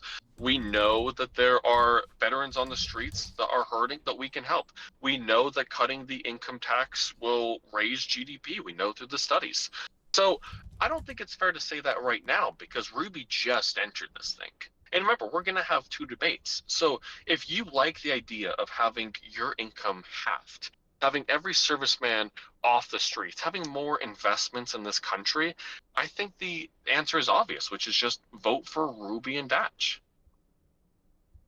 So when people ask me questions about the citizenship test thing, I immediately owned up to it. I didn't say that's the old thing. How dare you do this? And I'm not saying Doc's saying that either. But Ruby has had a plan. She's been in the running for 3 months, and it called for all kinds of radical things. I don't think it's bad faith to ask her if she still believes those things or what parts she does. Doc has also had a plan independent to this. I don't think it's bad faith to ask those things. Well, remember, it's our platform now. It's not the Datch platform, and it's not the Ruby platform. Then We why are can't going Ruby through speak for this. herself? Well, hold on. Yeah, We are Ruby should be going able to through. speak for herself. Well, again, we're going through this as a team, as a president and She vice doesn't sound president, like it. combining the best of both platforms, and admitting where we're wrong. So again, you want a comprehensive plan, we can absolutely give it, but we just need more than a 10-minute before debate. And even with those 10 minutes, we're We've able had to weeks articulate. prepare for this debate, dude. No, I mean, again, Ruby We've been was doing this just for invited months. to this. Ruby has a Yeah, plan months, already not weeks. posted. No, She's again, changing this it is a now new because she platform. realized she wouldn't win.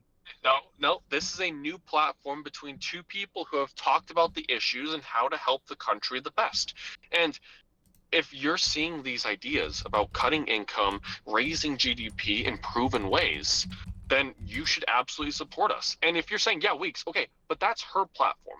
I'm talking about the fact that we had 10 minutes to create a platform together that has the best parts of both of our strategies. This is a new Brother. platform based on what is best of Ruby's plan and my libertarian principles.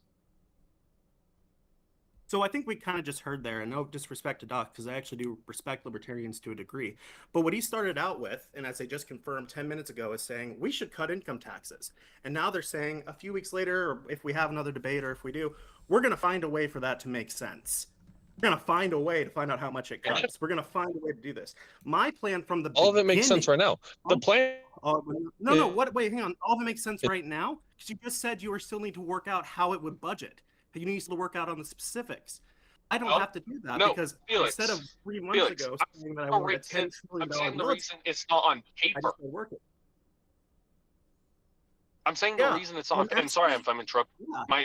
Hold on. My internet's really bad, so I'm sorry if I interrupted you. I thought you finished. But I think you must understand. I'm saying why it's not on paper. The idea of income taxes being halved is concrete. I never said that we're going to change that. I'm saying if you want our I plan, didn't say you were either. down on the paper- That's a straw man. I didn't say that either. I said you started from a principled stance of I want a half income tax, and then later you're going to find out how much would that cut from the budget, how much would you have to cut other services, about what percentages and brackets is it going to be in, about what places are we going to cut it in, about what kind of subsidies we're going to have, about what kind of child care tax credits we're going to have. You're going to have to look at all that later to then justify the thing you already believe. My plan That's not started true. from the bottom. It didn't say, let's get, okay, so then what would you like the EITC to be at? Hold on. The reason I don't think it's true, right? Let me say this. Because I already mentioned What do you think the EITC should be at? the what? Sorry, I can't The hear you. EITC. The EITC. Yeah. What should that be at? Okay, yeah. So again, for the working class, for the bottom 50%, which is mentioned a lot, right? For the bottom 50%, we are halving their income. And for the top That's 50%, not what I asked. I didn't ask about halving the income tax. I asked you about EITC. What is your plan on EITC? You said the ideas are already there. You already have it planned. You already certified it. You already have the backing for it. I'm asking you, what is your plan on EITC, and what is the source that proves it would work? Okay. Yeah. Again, for the EITC, for all income, I'm talking about all income, the plan is we half the income. I'm not asking about all income. I'm asking, what is your plan on earned income tax credits? How are you going to apportion those? Apportion those? What do you mean? Earned income tax credits, things like $3.6 billion, $1,000 given to every family, things like the deductions that people make, EITC. These are plan specifics that I started researching on day one to come up with a plan at. I never mentioned that. It's not that we're giving tax. I know, that's why I'm asking you. I want to know what your policy is on it. They're not being taxed. Like, the difference is, it's not a tax credit if the income is already low. There's no tax credit to something that's we're not giving the taxes back later. It's if you are on an average of a 20% income tax and you're on the bottom 50%, let's say none of your things go above, then it would be at 10%. Every single one for the bottom 50% of earners goes down 50%. That doesn't just help lower income either. For the top earners, obviously, for their apportionment that's on the bottom 50%, obviously it gets halved as well. You're mentioning things that wasn't in our plan. We're not talking about tax credits or tax refunds. I'm asking you about your plan. I want to know what your policy is on it. So we're talking about the fact that if you're at 22%, there aren't going to be tax credits. There's going to be an 11% tax. So I never mentioned a tax credit because that's not part of our plan. Okay, cool. So then let me ask you another question. What about means testing eligible services? We don't have a position on that. Again, you don't, but that's my point. That's my exact point. I do. I go through every single thing the government spends money on, every single area, budgets, taxes, deductions, all of this, and find a basic way to outline this. You start from a principle, which is I want to lower income tax, and then you're going to find out how it would impact the economy. When I started with how are things going to impact the economy, and then got to those decisions.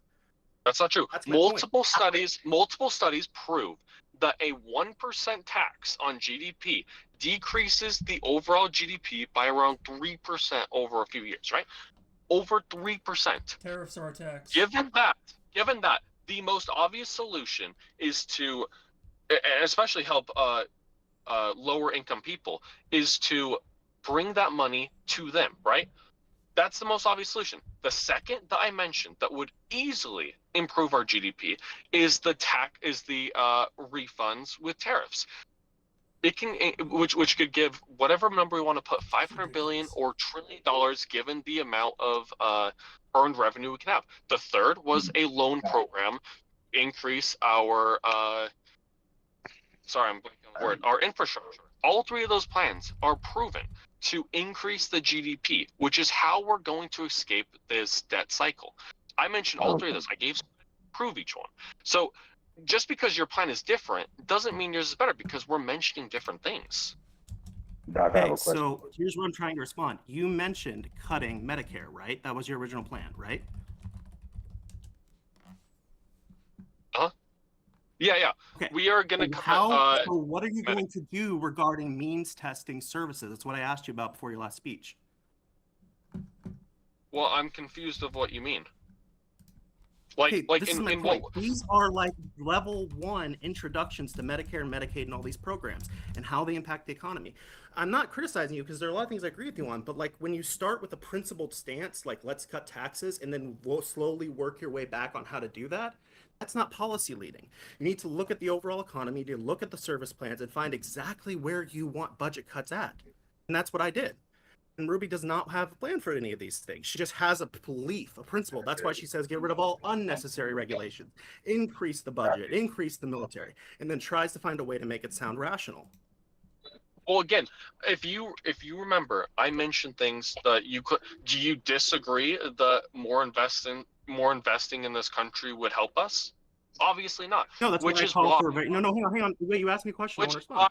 That's why my plan calls for trillions of dollars in investments, and it specifies exactly where and how. It doesn't just say let's cut the income tax. doesn't just say let's forget about That's EITC. not- It doesn't say let's just forget about Medicare and Medicaid. That's says, not "Here are why. the exact things we're That's gonna not what do." I said though. That's what I said though. And you asked That's me if what I I said. invest in the middle class. I do. No, I said investments, not invest in the middle class. Investments. Oh, I'm sorry. We weren't talking about for people. We were talking about for corporations. I get it. So when it comes to their investment, I had no regulations on that. There is an increase in taxes for financial transactions. There's an increase in taxes for stock markets. But these are pretty minimal and have been demonstrated across 3 organizations to not impact the GDP. So I want to question. You said a 1% GDP tax. You called for an 11%. Can you name me a study or an organization that's found that your 11% income tax would raise the GDP? Yeah, I can get that for you. I thought I actually sent it into the side chat, but maybe I didn't. I can actually give you the exact one. It was from Tax Foundation. Let me get it up. Tax. Well, hang on. I want to add to that. When I say increase the GDP, I also mean that it would decrease the debt. Could you claim it would decrease the debt? No, I didn't say that. I said the debt to GDP would be different because we're raising GDP. That was my exact words. Okay. What I'm saying is the amount is being offset. So to reiterate, well, let me look it up while So I do it. So to be clear for the audience and for Doc, I want the study that says an 11% tax on income would decrease the debt to GDP more than my plan would. No, that's not what I said. What I said is for every 1% of GDP. This is my That's exact what words. I'm asking. That's what I'm asking. Yeah, which I'm sending the study of what I said, not on what you're saying. But isn't there? I know. I'm Because you're asking you putting- a question about your views. Like, no, yeah, but what's your policy plan? Again, We gonna again, figure the out- reason I we gonna want, figure out the policy plan at the debate. What's the plan? again, my plan is simple. The 3 ways to increase GDP. First is I asked you about 11%. This is a hold on, 1%. hold on, I asked you about hold on. 11, not 1. Okay, but the 1% and 3%, the 1% to 3% is based is the foundational principle on the idea that we should have the income tax. That's Because my point. the You're larger starting from a way- principle and then trying to find a way to Nope. justify your views. You're not starting from the views and the then doing study that. the study says 1% tax, 3% decrease in I'm GDP. asking you What's about the 11%. taxes on the income that harms the middle class the most? That's the most obvious solution, I'm Coach. asking And you you can about an dig around it. 11%. I want the Oh, 11%. You know what else not harms the 1%. middle class? The middle Study class tariffs. There isn't. It's based on the study. It's based on a study. No, If a you're 1% taking a 1% tax. 1% Let me explain it. hurts our You're taking a GDP by 1% tax that one a organization one- found would help increase the debt to GDP. So what No. I'm asking for is where's your So Tax 11% Foundation evidence is to a support it? useless study. Find me one source that disproves the idea that taxing at a 1% basis doesn't harm I'm the not GDP asking like about one stop. Dude, Stop. For the 4th time, I'm not asking about a 1%. I'm asking about your 11% that you said you wanted. Okay, then let me finish. The 1% and 3% is how I got the 1%. Because the obvious solution, if a 1% tax decreases our GDP from So you're 3%, saying, wait, real is quick, to real quick. okay. Is there, when I asked you for evidence, I asked you for one organization that shows your 11% tax reduction would decrease the debt, or decrease the debt to GDP, and you're showing me a 1% one. I'm asking for the 11%. I want an official It's organization for seal on it. That's what I'm every asking for. 1%. I got the number based on that. You can't just say, oh, your specific plan doesn't have a specific study, because the broad study that I mentioned, the 1% to 3%, Mine is how Mine you does. gain the obvious opinion that decreasing taxes, especially for the middle class who struggle the most with taxes, would obviously help the people. So that's the first. Second is investments. If we can have over $500 billion in investments from this tariff refund plan, which is obviously supported by the numbers, then we can easily have $500 billion more in investments helping the GDP. There are plenty of studies that prove that infrastructure helps GDP. If we can improve our infrastructure, given small term loans, and second, increase the GDP the exact same way, then obviously the best idea is those 3 things combined. It's obvious. You don't have to ask, oh, but your half thing isn't based on an actual study, because it doesn't have to be. The general idea of macroeconomics, that a 1% tax per 1% tax harms our economy by 3% would obviously mean that decreasing taxes by 50%, where it could be from 11 to 20% decrease for the working class, would easily help our economy. Then why are you supporting raising tariffs? Tariffs are a tax. A Yeah, tax again, on the Ben. poor citizens. Wait. Can I say one thing really quickly and then I'll shut up and we can move on?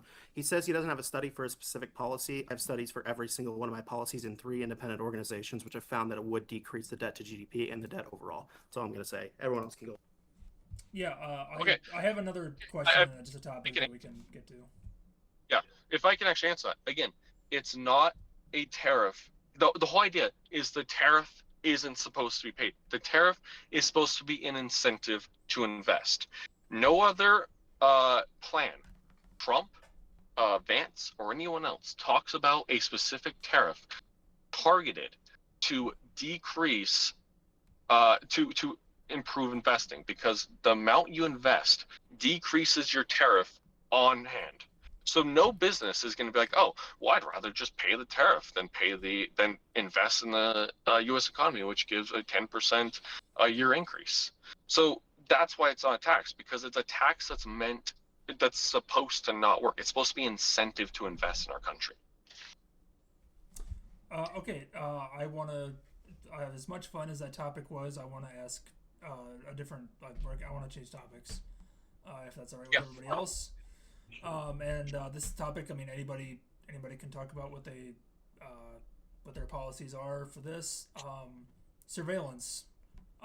Part of my platform is to get rid of the Patriot Act. I think I think surveillance in the modern world is absolutely ridiculous. I mean, it's everywhere, not just governments doing it, but corporations, selling quote unquote smart appliances that track your data and track your purchases. And I mean, there's literally refrigerators that track what's in your fridge and tell you hey, there's an advertisement at your grocery store for this product that you're out of. I think that's just absolutely pure insanity. As well as data collection. I mean, we're building all these massive data centers that are literally just collecting everybody's data and selling it to the highest bidder on the black market, I assume. So what are your all's thoughts on that? I would like to add a comment to that, actually. I agree with all that. I do like not personalized ads. What was it? I believe in consent, but when it comes to, I'm using Instagram as an example. Their new what do you call it? Their TOS, where all of your messages that you've sent on Instagram and whatnot, they're all going to be fed into their database. You can opt out of it technically, but you can't even do it on mobile. You have to do it on computer, and you have to go through 4 different pages just to get to the opt-out screen. And they can deny it. They can literally just deny it. They'll tell you to fuck off. I think for anything including data, I'm sorry, but I'm not using it as I think it's bad in general, but for stuff like ads, I think those are things that you should opt into it. It should not be set on by default, ever. I think setting it off as a default for any sort of thing should be illegal, and prosecution should, take place if that ever does happen. But, fuck clankers. I don't like them. I think they should all, get sent to the scraps, whatnot. Yeah, data centers. I can't do. Did you get censored? Oh, yes. Oh, white elephants. Oh. Yeah. Yeah. So to talk about this is a really good topic. You did a great job with that topic. For sure. I actually 100% agree with you on the Patriot Act. I think it allowed the federal government to basically indefinitely spy on American citizens, mass surveil everyone, and it has no accountability for that. And I completely agree. We need to get rid of that. I completely agree that what Edward Snowden did should not have been illegal and that he should be able to come back to his home country. Oh, damn right, brother. One thing, yeah, for sure. One thing that I think both of our campaigns agree on is that if the government is going to spy on someone, they're going to read your messages, they're going to look at your algorithms, they should at least have a freaking warrant. If they're going to buy the information from Google, they should at least have a freaking warrant. And those are bare minimums that I think everyone on here should support, and I think most of us do. most part. I mean, if cops need a warrant to enter your house, like, how can anybody just have access to personal information that you don't even have on your, like, if somebody enters your house, they might not even see the personal information that's, you know, on your computer or whatever, but a corporation or the government can just see that? That's ridiculous. Were any of y'all aware that technically it's already illegal under U.S. law for the U.S. government to spy on us, but they just buy the information from MI6, and then 100%. the UK just does vice versa with our CIA. It's like, we're not CIA spying is a on criminal you. organization. The UK spying on us. We're just buying the information off them. It's not illegal. Fuck off. What about what do y'all think about? So part of my platform is to offer offer tax breaks and other financial incentives to businesses to literally build like dumb appliances and just like kinda, toasters. yeah, like toasters, refrigerators, like Oh, things that do yeah. not require an internet connection. You just plug it in, it works. There's no data collection. There's no computer spying on you. It's just all it does is it refrigerator keeps your stuff cold, and that's it. I think that you know the move towards all these connected appliances that require an internet connection and a subscription and a sign on is just you couldn't pay, like me personally. I don't own any of that stuff. I never will. You couldn't pay me $1 million to own a. The only thing I do use is for my oven, because it's just like as the you like turn on the oven like 400. It has to be connected to the Wi-Fi though, or like the device you're using has to be connected to the same Wi-Fi network though.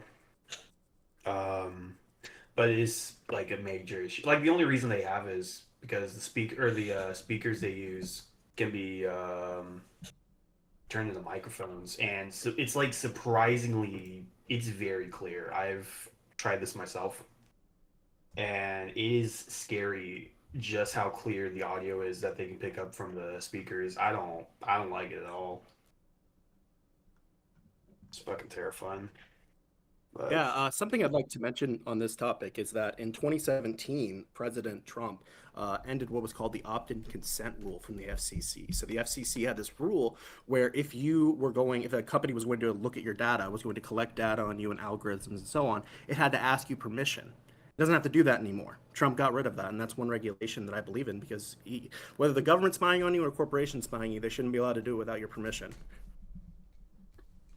Who do you think is a bigger issue, the government spying on you or corporations spying on you? Government. Well, I mean, Probably the they're government, both in the same basket. They're both in the same basket. Or what's the word? They're all on the same team. Yeah, they're all on the same team. It doesn't matter. They're gonna neither. But if I had to choose, I think the government was the worst more evil. Well, shit, that's actually a good question. Yeah, it is. If one of them had to. Sorry. No, sorry, I didn't know you. Keep going. You can finish. Oh no, you're all good. That was the end of my statement, anyways. Okay. Dak, if you're still here, I don't know if you have anything to say on that topic, or if you overheard. I think Ruby said she but got back here. Okay, so the topic that we were discussing was abolishing the Patriot Act and surveillance as a whole. What does your platform call for? Well, of course, me and Ruby, our platform is to end the Patriot Act. I think that we had differing opinions back then, but as we went through it, we can clearly see that it's not okay to spy on American citizens. So I think our general consensus is we should absolutely take down the Patriot Act. Cool. That's one thing we can all agree on. Good to see. So, just a real quick thing. Does anyone want, for point of order, does anyone want to ask any pertinent questions? And then and if not, maybe we can move to closings. I wanted to ask Dak a quick question. So, you guys might have talked about it when you were talking about when he was talking about his plan to essentially get rid of Medicare, right? So Dak and Ruby, what was that? No, we're not getting rid of Medicare. We're getting rid of Medicaid. Medicaid, okay. Well, so I mean, then I'm still gonna ask the question though, because Medicaid is still. I mean, I think it's still pretty important. What is your all's plan to address the very serious healthcare crisis in this country? Yeah. Oh, this is a great good question. one. I'll let him go first. No, you can go first if you want. You got your whole things No, prepared. that question was for Dak. Dak, you go first, and then Felix can talk. Okay. My general opinion on how we make this country healthier is pretty multifaceted. The first is we obviously invest in healthier. We invest in healthier foods. We invest in. We get rid of zoning laws that make us reliant on cars. So we get people out on the streets. And when it comes to Medicare, we negotiate drug prices with pharmaceutical companies like Trump is doing now. So I definitely think that that's all well and good. Would you agree that we should be taking that it's well we should be taking let me start over. Do you agree that it is a travesty that prices on prescription medications and drugs and other medical treatments can be thousands, tens of thousands, hundreds of thousands of dollars here, and you can just go over the border to somewhere like Mexico and it's $5 for an inhaler? Do you denounce that? Yeah, that's a good question. Yeah, generally I do. I think the system is very in favor of insurance companies, and I think the U.S. government does have some say when it comes to making sure that the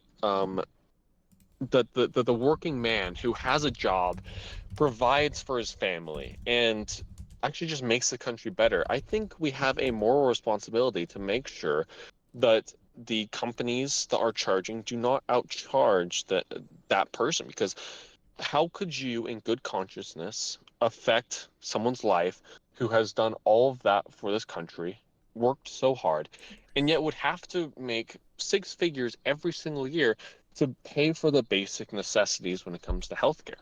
So yeah, generally speaking, I do think it would help a lot. But I also think part of the reason we have such exacerbated Medicare costs is because we have become dependent on unhealthy activities. Our zoning laws are some of the worst in the world. Almost nowhere in the world is anyone as dependent on vehicles. Nowhere is our food so unhealthy. True. Nowhere, yeah, right?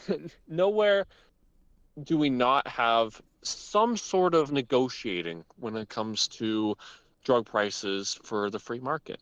I think all those solutions would be able to bring out the best in what our country can be. And to finish off, I will also say one of the reasons we are moving this income around is because I truly believe that every single person in the military should have the best education possible. No amount of money should get you better healthcare than our service providers, which is one of the reasons of the $200 billion increase.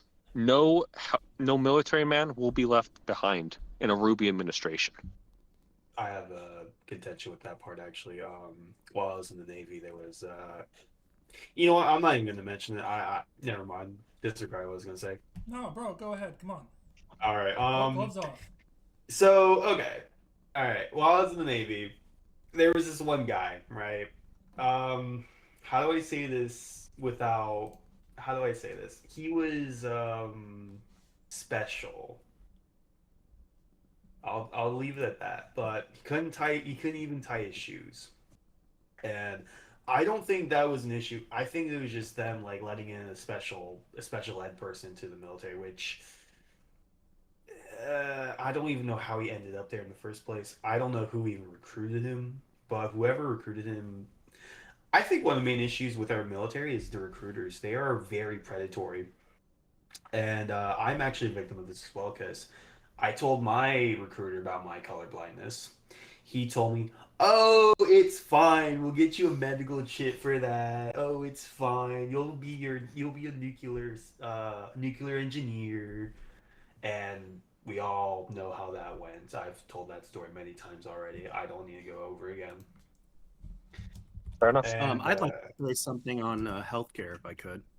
Oh yeah, absolutely. Yeah, Yeah, that's so, just me ranting. Sorry about that. Give No, me, good, dude. Elid, if you could. I know you're not the moderator. Give me like 2 minutes because I could talk about this for hours. Yeah, hang on. Let me pull So up if the I timer go real over 2 quick. minutes, just tell me to shut up and I'll stop. But for me, healthcare is not a privilege. It is a right tied to the preservation of things like life, liberty, and the pursuit of happiness. So one thing I'm really proud of is I went to three separate economic organizations, which was firstly the Bipartisan Policy Center, secondly the Penn Wharton Business School, and thirdly was Committee for Responsible Federal Budget, right? Three separate expert organizations to figure out exactly how much my programs would cost and exactly how much they would bring out and what specific cuts I want to make to each program. But on healthcare, this is what it is. The first one is going to be to establish a public option. Basically, we'll have an opt-in public healthcare option and expand the Affordable Care Act subsidies. Secondly, we're going to have fair Medicaid contributions. Basically, this makes it so the high-income Medicare beneficiaries will have to contribute 35 to 85% of program costs for Part B and D, which saves over $220 billion over the next 10 years. The other thing is prescription drug reform. The Secretary of Health and Human Services will be authorized to negotiate more drug prices for Medicare specifically. Secondly, the U.S. Patent Office will have to shorten drug patent duration. So, for example, whenever you make a new drug, they give you 10 years where you have exclusive selling rights, which causes you to bump it up. I want to end those and make them smaller. I would believe in pharmaceutical trade agreements with other nations. Canada has the same drug quality controls that we do. And all of these regulations will save $230 billion over the next 10 years. I believe in health-based excise taxes, which would save over $160 billion a year. I have means tests for Medicare services. Basically, Medicare beneficiaries will have to be means tested. They will have to make sure they actually need the services that they're getting and prioritize low-income beneficiaries. And finally, we put an end to the famous state matching gimmick. For those who don't know, whenever the federal government pays half of all Medicaid, right? So what a state does is they will tax hospitals for $50 billion, then send $50 billion back to the hospitals and said, hey, we paid $50 billion in Medicaid services. And then the federal government has to go and match that, even though they didn't pay anything. That should be illegal and would save hundreds of billions of dollars over the next 10 years. So I have an extremely comprehensive plan that not only saves us money, it provides health care for millions of Americans and does much, much more. Yeah, good. This is I'm gonna. Then my next question, we'll just start with Dak. I don't think we really touched on this a whole lot, but Social Security. I think Felix and I are definitely in the same boat on this topic in terms of getting rid of the Social Security tax cap, which is, Felix, you'll have to confirm this, is what it's like 170,000. I think it's like above that, the tax percentage. 176,000, yeah. Yep, there you go. And essentially what that is, and Social Security, there's a lot of misinformation. Some people are like, oh, it's going to run out. It's not going to necessarily run out, but benefits are going to be going down to around of like 78% of what they're currently at now by 2030 something. It's less than 10 years, I believe. Now, if we got rid of that tax cap, Social Security would be fully funded and solvent for the next like 100 years. It is criminal that the two sides can't come together. Just get rid of the tax cap. Boom, it's just ridiculous. So, Dak? We'll just start with you. What are your opinions on Social Security?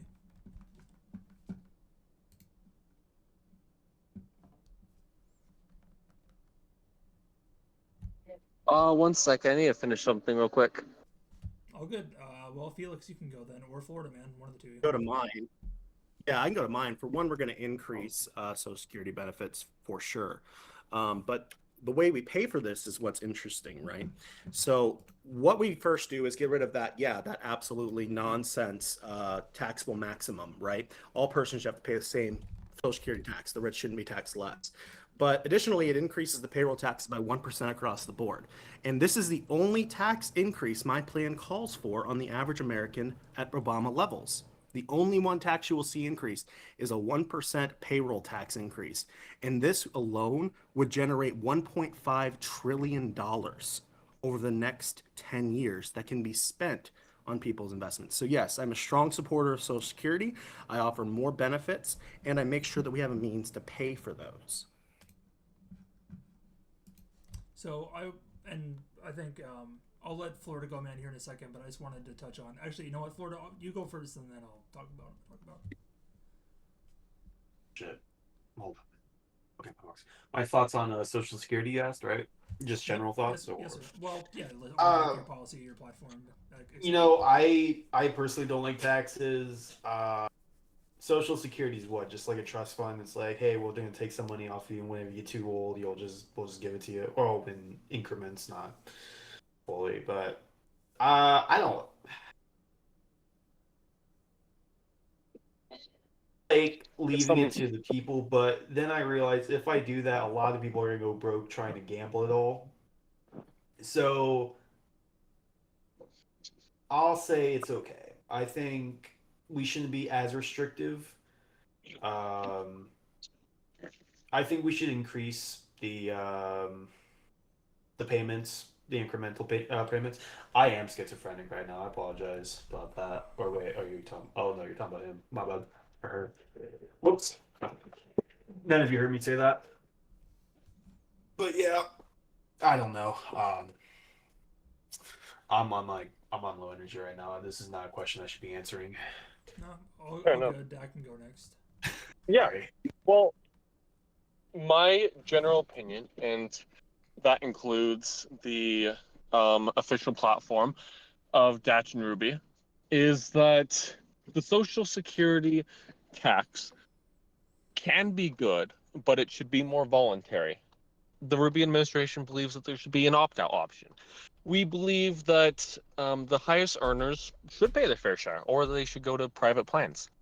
The general opinion is it's voluntary, people pay their share, and you're able to opt out at any point. Those are the three things you're able to do.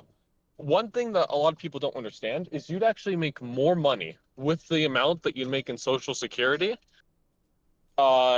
just investing than the entire plan. So I just think it's up to the person. Do you think you are financially responsible to grow the wealth more than the program? Or do you think that you would want that money put aside, like what Social Security offers? That's my general opinion. Yeah. I So have some perspective on Oh yeah. If for you me, go next. yeah, so for me, when people say like people should just not have to pay the Social Security tax and instead invest, right? It's a lot like saying if people were just good, we wouldn't need laws. If people just invested, if people just were financially savvy, we probably wouldn't need to help them with welfare. If people donated more, we probably wouldn't even have that welfare. If people did invest their money wisely, we wouldn't need Social Security, but they don't. We don't make policies based upon how we think people should act in some ideal sense. We base them on how they actually act. Yeah, we have based them on how they actually act. If people didn't murder, we wouldn't need any police, right? But they do. If we didn't, people would invest all their money wisely, then we wouldn't need a Social Security. But we do because they don't. We build these policies based upon how we know people actually act in the real world, not how they should act in some moral sense. Yeah, well, just to say, I'm not saying that we're getting rid of Social Security. I'm saying for I'm those making just a people. general argument. Yeah, I understand. And I actually agree. That's why I'm keeping it for the people who do believe that they're not financially savvy enough to beat the amount that they would get from Social Security. I'm saying the people who generally do trust themselves with the money over than what they think the government would be able to do with it. I think they should keep their money, especially since the government isn't necessarily supposed to use it for other people. It's supposed to use it for that one person. So if it's only being used for that one person, at least philosophically, then I think you should have your own voluntary decision based on that money. Yeah, I actually had a Sure. So super. let's say Oh, I sorry. make. Let's Also- figure. I'd make this. Also, before you talk, I actually really have to go. So could we move to closing, or if you don't, I could just have Ruby take over. Yeah, Ruby should take over I because mean, I yeah, have the I want to question keep. for. I'm gonna keep talking about this. So Yeah. Okay, let me make sure she's on. Okay. I mean, yeah, like we can talk about this for hours, dude. She's on.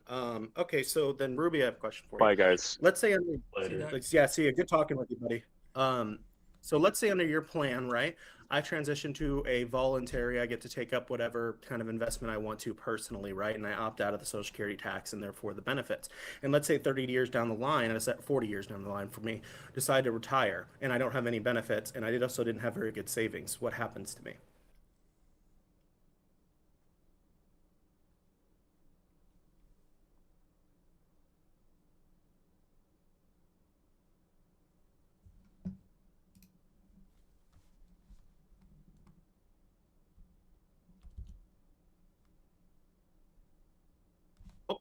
I guess that's the approach.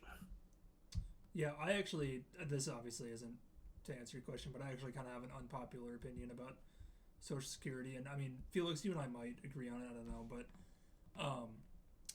and it's actually based on, I think I've mentioned this before, but a Scott Galloway TED Talk that he did, I think it was a few years ago, and kind of the way that he framed it is Social Security was never really supposed to be this all-encompassing retirement, like means of retirement for people. It was supposed to be there for those who need it. And I do think that with how much money that we're spending on it currently, like, yes, obviously removing the tax cap is going to help, but I do think that there is a certain level of, I think the proper term is just means testing it. Like, I think that we need to ensure that the people who are using it are those who absolutely do need it, and those who don't absolutely need it, those who are wealthier, those who have better retirement plans, those who actually did save and have much higher net worths, those types of people shouldn't just automatically be able to get this, like, just more money from Social Security. They don't need it. If you don't need it, you shouldn't be taking I totally it. agree. Yeah, I think the top 30% of people who get Medicaid should have, or not Medicaid, excuse me, get the Social Security benefit should probably have to be eliminated in some way. And it would save a ton of money. I mean, Bill Gates doesn't need $2,000 a month from the government. Guys, the moderator's gone. Yeah. Okay, so I have another question for Ruby. So it's kind of wild to me because we had a huge debate over Ukraine that you've changed your position, and that's fine. I'm glad you've learned more and you support Ukraine now. But I have a question for you, Ruby. How much money would your budget call for if you're president to support Ukraine with?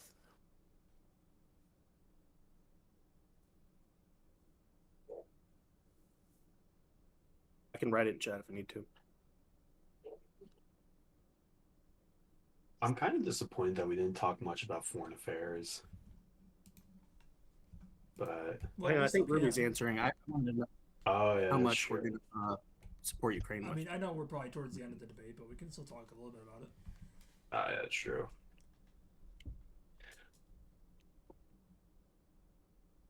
$6 million. So you want to cut the Ukraine fund from $50 billion, which is about the amount you said, to $6 million. That doesn't sound like support for Ukraine. That sounds like paying for dinner.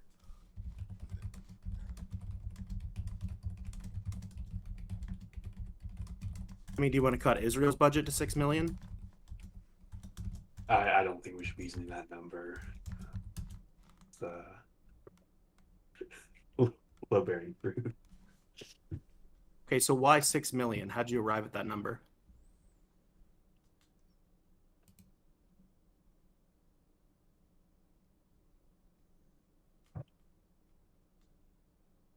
Ruby, I was curious. How did you arrive at the $6 million number?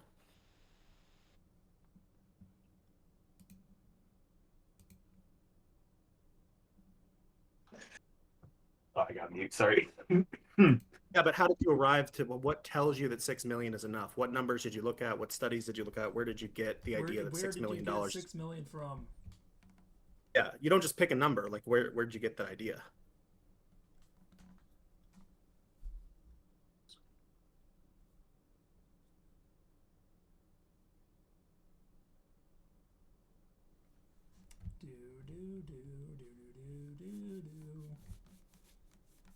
Okay, well, this is kind of my point, right? So, like, what I did was I went to multiple different organizations, read a lot of stuff, meticulously researched my policies, right? And I found this policy would increase this revenue by this much. This policy would get rid of this. This regulation would do this. And I have that for all of these things. I did meticulous study in this, like master's level associates, or excuse me, master level degree in this. They just pick a number. So, for example, they want to cut the income tax to 11%. And I ask, why would you arrive at that? And they say, well, here's a study saying it's 1% cut, or cut to 1%. I'm not asking that. You don't just pick a number. You don't just say 11%. 10%, 3%, 1%, 2%, $6 million. You look through every single piece of data and information you can find to arrive at the best answer. And it's not that they're bad people. Our doc is a great person. He has some good ideas, but you don't start with the position you believe in and then find data to support it. You look at the data and see how it supports a position.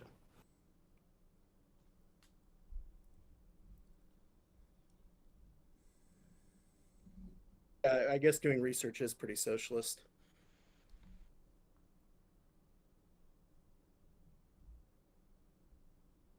Well, I'm good to move to closing arguments. So like that's kind of my point though. Like I mean, I'm sure Doc has like greater arguments for this, but like what they're doing is starting with a belief and then finding some evidence to support it. They're not looking at the evidence itself, what experts actually generally believe. 3-to-1 experts, 3-to-1 economists are Democrat. Generally, the economic data demonstrates the sort of things I've talked about in this debate, right?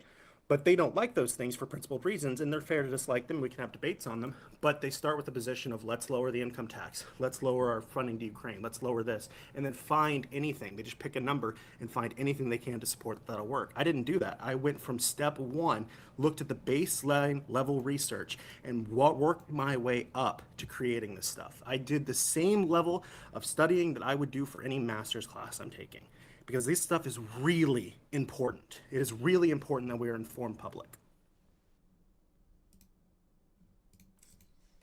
Why don't we And just that's all cut about- funding? Oh. Why don't we just cut funding from all foreign aid and use that to fix the problems, you know? Hey, that's my How much money do how much That's money my oh idea. I'm sorry. Hey, I had wait, I had policies for cutting off aid too, all right? That's our policy, all right? Yeah, when you're my I'll baby, be, you know what? Whoever has the higher vote for the second debate, you know, well, I would be more than happy to be like your, financial minister or foreign I guess affairs we minister, could. you know? I guess we could vote on a second debate if we want to do it, but I'm going to be honest. Like, if I feel like Ruby should have to debate in that one if she wants to run. I mean, I'm going to be honest about that. Well, of course. I mean, she was supposed to be debating in this one too, and she didn't. Right. Because I mean, like, Doc is a great dude. I love Doc. He has like a lot of great ideas. We disagree a lot, but like, it seems like they're running on two completely different things, right? Like, Yeah, Doc can I really don't defend think his I'm positions. 100% sure. Yeah, I'm almost 100% sure Ruby doesn't actually want to get rid of the, or what doesn't want to actually implement the regulations that I have. She doesn't. I'm almost 100% sure that she doesn't now support Ukraine. Like, there's no way. And debate because ChatGPT servers are down. So true, brother. True though, man. True. Any thoughts on the USS Liberty bombings now that we're talking about foreign allies? Well, let's do like conclusions, and then we can like start talking about how much Israel sucks. All right, let's go first. I can just say mine really quickly. I think I've demonstrated really good reasons why we should be considering the policies that I made tonight. I think I've demonstrated that these are meticulously supported. They're not ideological. They're just supported by the data and by the information that's out there. And I think that those are good reasons to support this. I respect the people that I'm running against for the most part. I respect Florida Man, Elid, and Doc. And I think you guys have great ideas too. But I think we need to focus on how we can, what ideas are supported by the evidence, what ideas aren't. And we need to focus on how we solve as many issues as we can. And that's, I think, probably going to be the big thing that differs us. Also, I want to know if we're doing another debate soon. I mean, we can vote on one, but I'll go next with my closing. I have full respect for my competitors, for my fellow countrymen here in this debate. We disagree on things, we agree on other things. I will say I am the only one here who supports abolishing the Federal Reserve. Felix, or I should say Mr. Feel Exhausted over here. I mean, who calls himself Feel Exhausted? I mean, come on, do you guys all really want a president who calls himself exhausted? Come on, man. Florida man, I mean, a man from Florida, can you really trust a man from Florida to be president? I sure don't think so. That's why you should vote for me. Also, I'm the only one who will actually force a balanced budget through a constitutional amendment. My other fellow wannabe presidents here support half measures. My measures will go all the way and fully stop borrowing from the future generations and actually fix the fiscal problems in this country. Thank you. You know the saying, you can't fix a problem until you become part of the system. I feel like this is I think this is a dream that's far away from reality when it comes to the current U.S. politics. When you become a part of the system, you want to make change, but in reality, you're just another pawn in the grand scheme of things. You're going to get blackmailed, and then you're going to become another puppet. That's how a lot of politics goes. It's basically how all the politicians are. Which is why we need somebody who just does not care about public appearances, public opinion, or anything like that. I'm that guy. I even openly say that I'm gonna be a dictator. I say it as jokes, but I know a lot of people are gonna say that seriously. Which is why I'm just gonna say it now. That way, whatever, Mossad or any other foreign agency. Sorry, I can't be name calling any agencies. My bad. If they want to put any stuff on them, I'm going to say, hey, I'm a dictator, not a pedophile,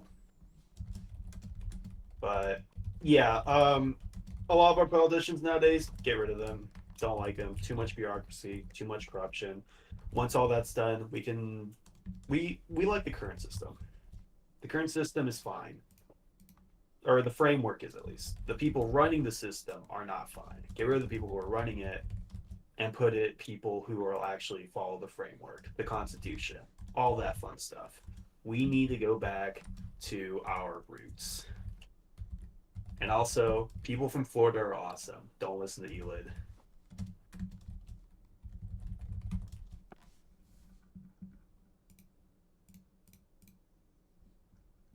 Well, cool, everyone. That was tonight's debate. If you're only staying on to hear that, you're good. If you want to head out, you can. We're good with us. Now, USS Liberty. Let's hear what Ruby thinks of that. Mm-hmm. Ruby, do you think the USS Liberty casualties should be compensated properly? I'd actually like to make a comment on that. Yeah, just a 12-hour oopsie. No problem. No big deal. Yeah. Well, not only that, but... Yeah, 12-hour oopsie. But they also identified the ship as a U.S. ship 30 minutes prior to the attack as well, which was transcribed. Or which was, it was transcribed, actually. They have on their own radios that it's not, I'm going to pull up the audio files right now. You want to call me liar? Fuck you. Let me get the files right now.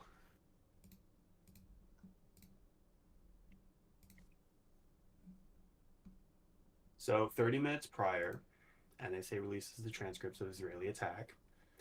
Ooh, I love this link. Activity contains the text of the transcripts. Oh, it's very... Ooh. Oh my gosh. It's based on Israeli plain language. VHF. Voice communications intercepted on June 8th of June, 1960. On top of that, how are they able to block out encrypted radio signals unless they knew the codes to it? The only two nations that knew about the codes were the United States and Israel. How was Israel able to jam those signals unless they knew the codes? Because I'm sure as hell aware that no other ships were using that. The Egyptians weren't using it. The Russians were there, but that's a different discussion. Let's see here. Florida man, what's your survivors at the end of warship approximately at what's up? Oh, there you go. I'm just reading right now. What's your kind of general opinion on foreign aid? I know it would have been really nice to have more. The 4-day foreign aid, just like for Ukraine, Israel. Oh, foreign aid. Yeah, no. Oh yeah, no. I don't really care about it. I'm not. I guess I'll use some of the African nations. Was it South Africa? It was. They were saying they don't need foreign aid from the U.S., but the moment we, threatened to pull it, they were pleading for us to not do that. But I'm guessing you're more worried about, or you're more Oh my God, English. Blah. Well, so okay, I'll just You're jump more. in to save you from your stuttering over there. Yes, thank I you. know English is hard. Trust me. I have I'm a really stutter tired. as well. right Don't now. worry about it.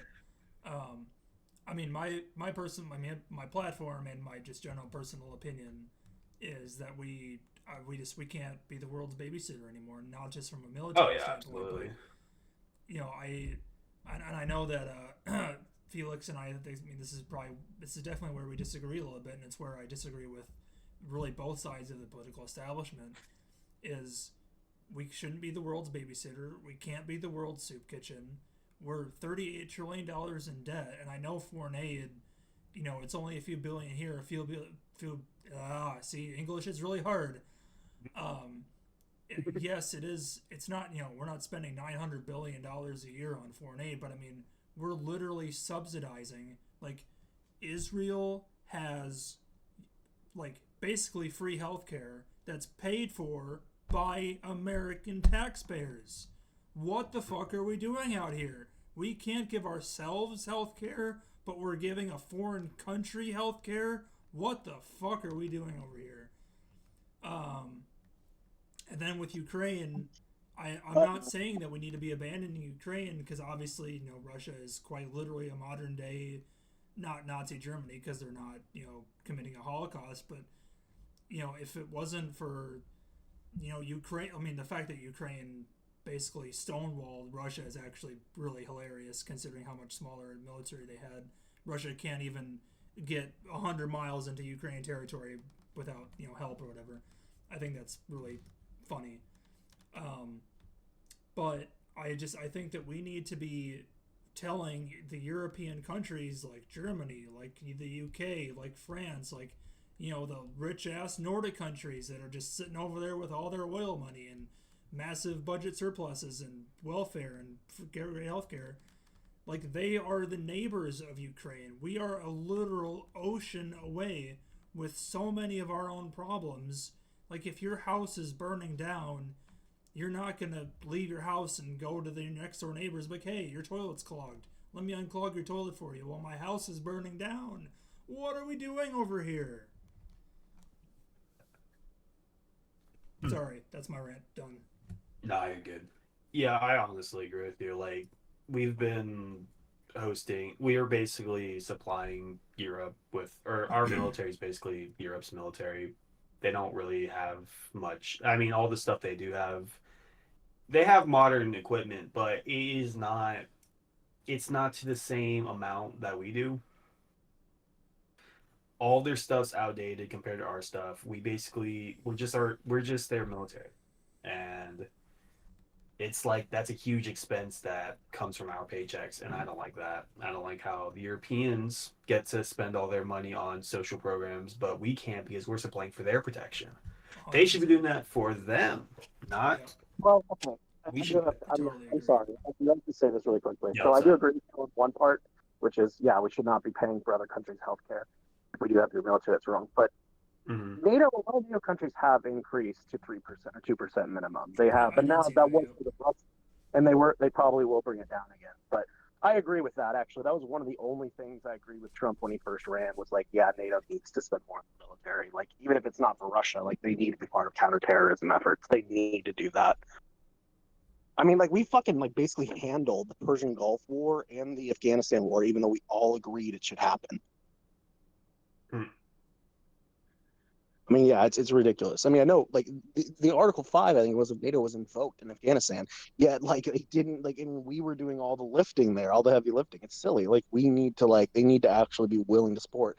I agree with you. They say like, oh, the U.S. is doing a terrible job here, here, and here, but then they want us to be regulating terrorism. They want us to be going after that. Yeah, and it's not only, I mean, my whole plan is not just being the counterterrorism unit of the world, but, just looking back historically, the United States is quite literally, like, the CIA has shoved its nose in various countries and staged coups and overthrown democracies. And there's actually a really good video from Real Life Lore about Haiti and the history of the United States involvement in Haiti, where we quite literally went in there and funded rebel groups to overthrow, like to basically keep their country in a constant state of civil war. And if it wasn't for us, they potentially would have stabilized and actually like become a I don't know about a thriving nation, but they would have potentially stabilized and actually started on the recovery process. And instead, the United States and France also, but it was mainly the U.S., like we just went in there and gave them guns and gave them training and gave them money to like paramilitary groups to just kill people. It's outrageous. It's we committed war crimes and nobody wants to talk about it. And it's not just in Haiti. It's like in multiple African countries. Others, like we're trying to do it in Venezuela right now. Oil, cough, cough. Didn't they spend like $1.9 billion on Kenya's healthcare recently? I believe so. Yeah, I mean, it's crazy, man. Yeah, funny how that works, huh?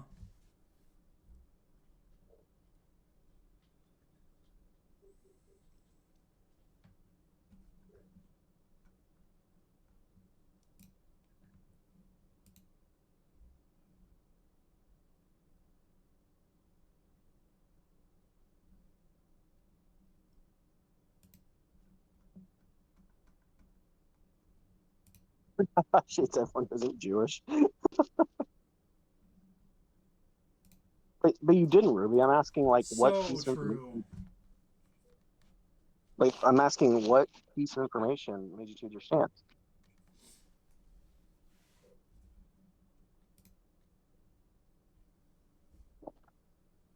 You just said them existing is what made you change your stance.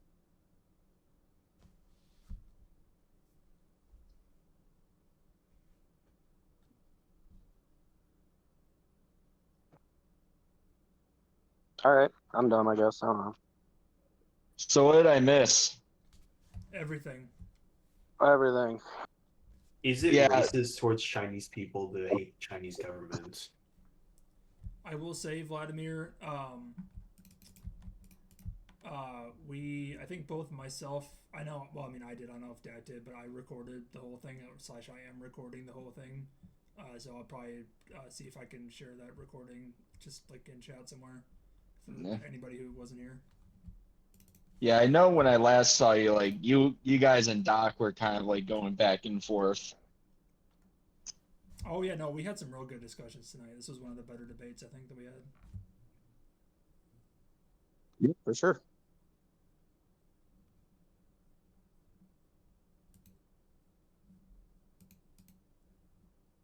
All right, well, I'm going to head out. It was great talking to all of you guys. It was awesome. I love you all. Sorry if I was a little bit harsh. I should be better about that. No, you're all Love you good. all. Have a good time. No, this is really good, dude. All right, You did great. See y'all. See ya.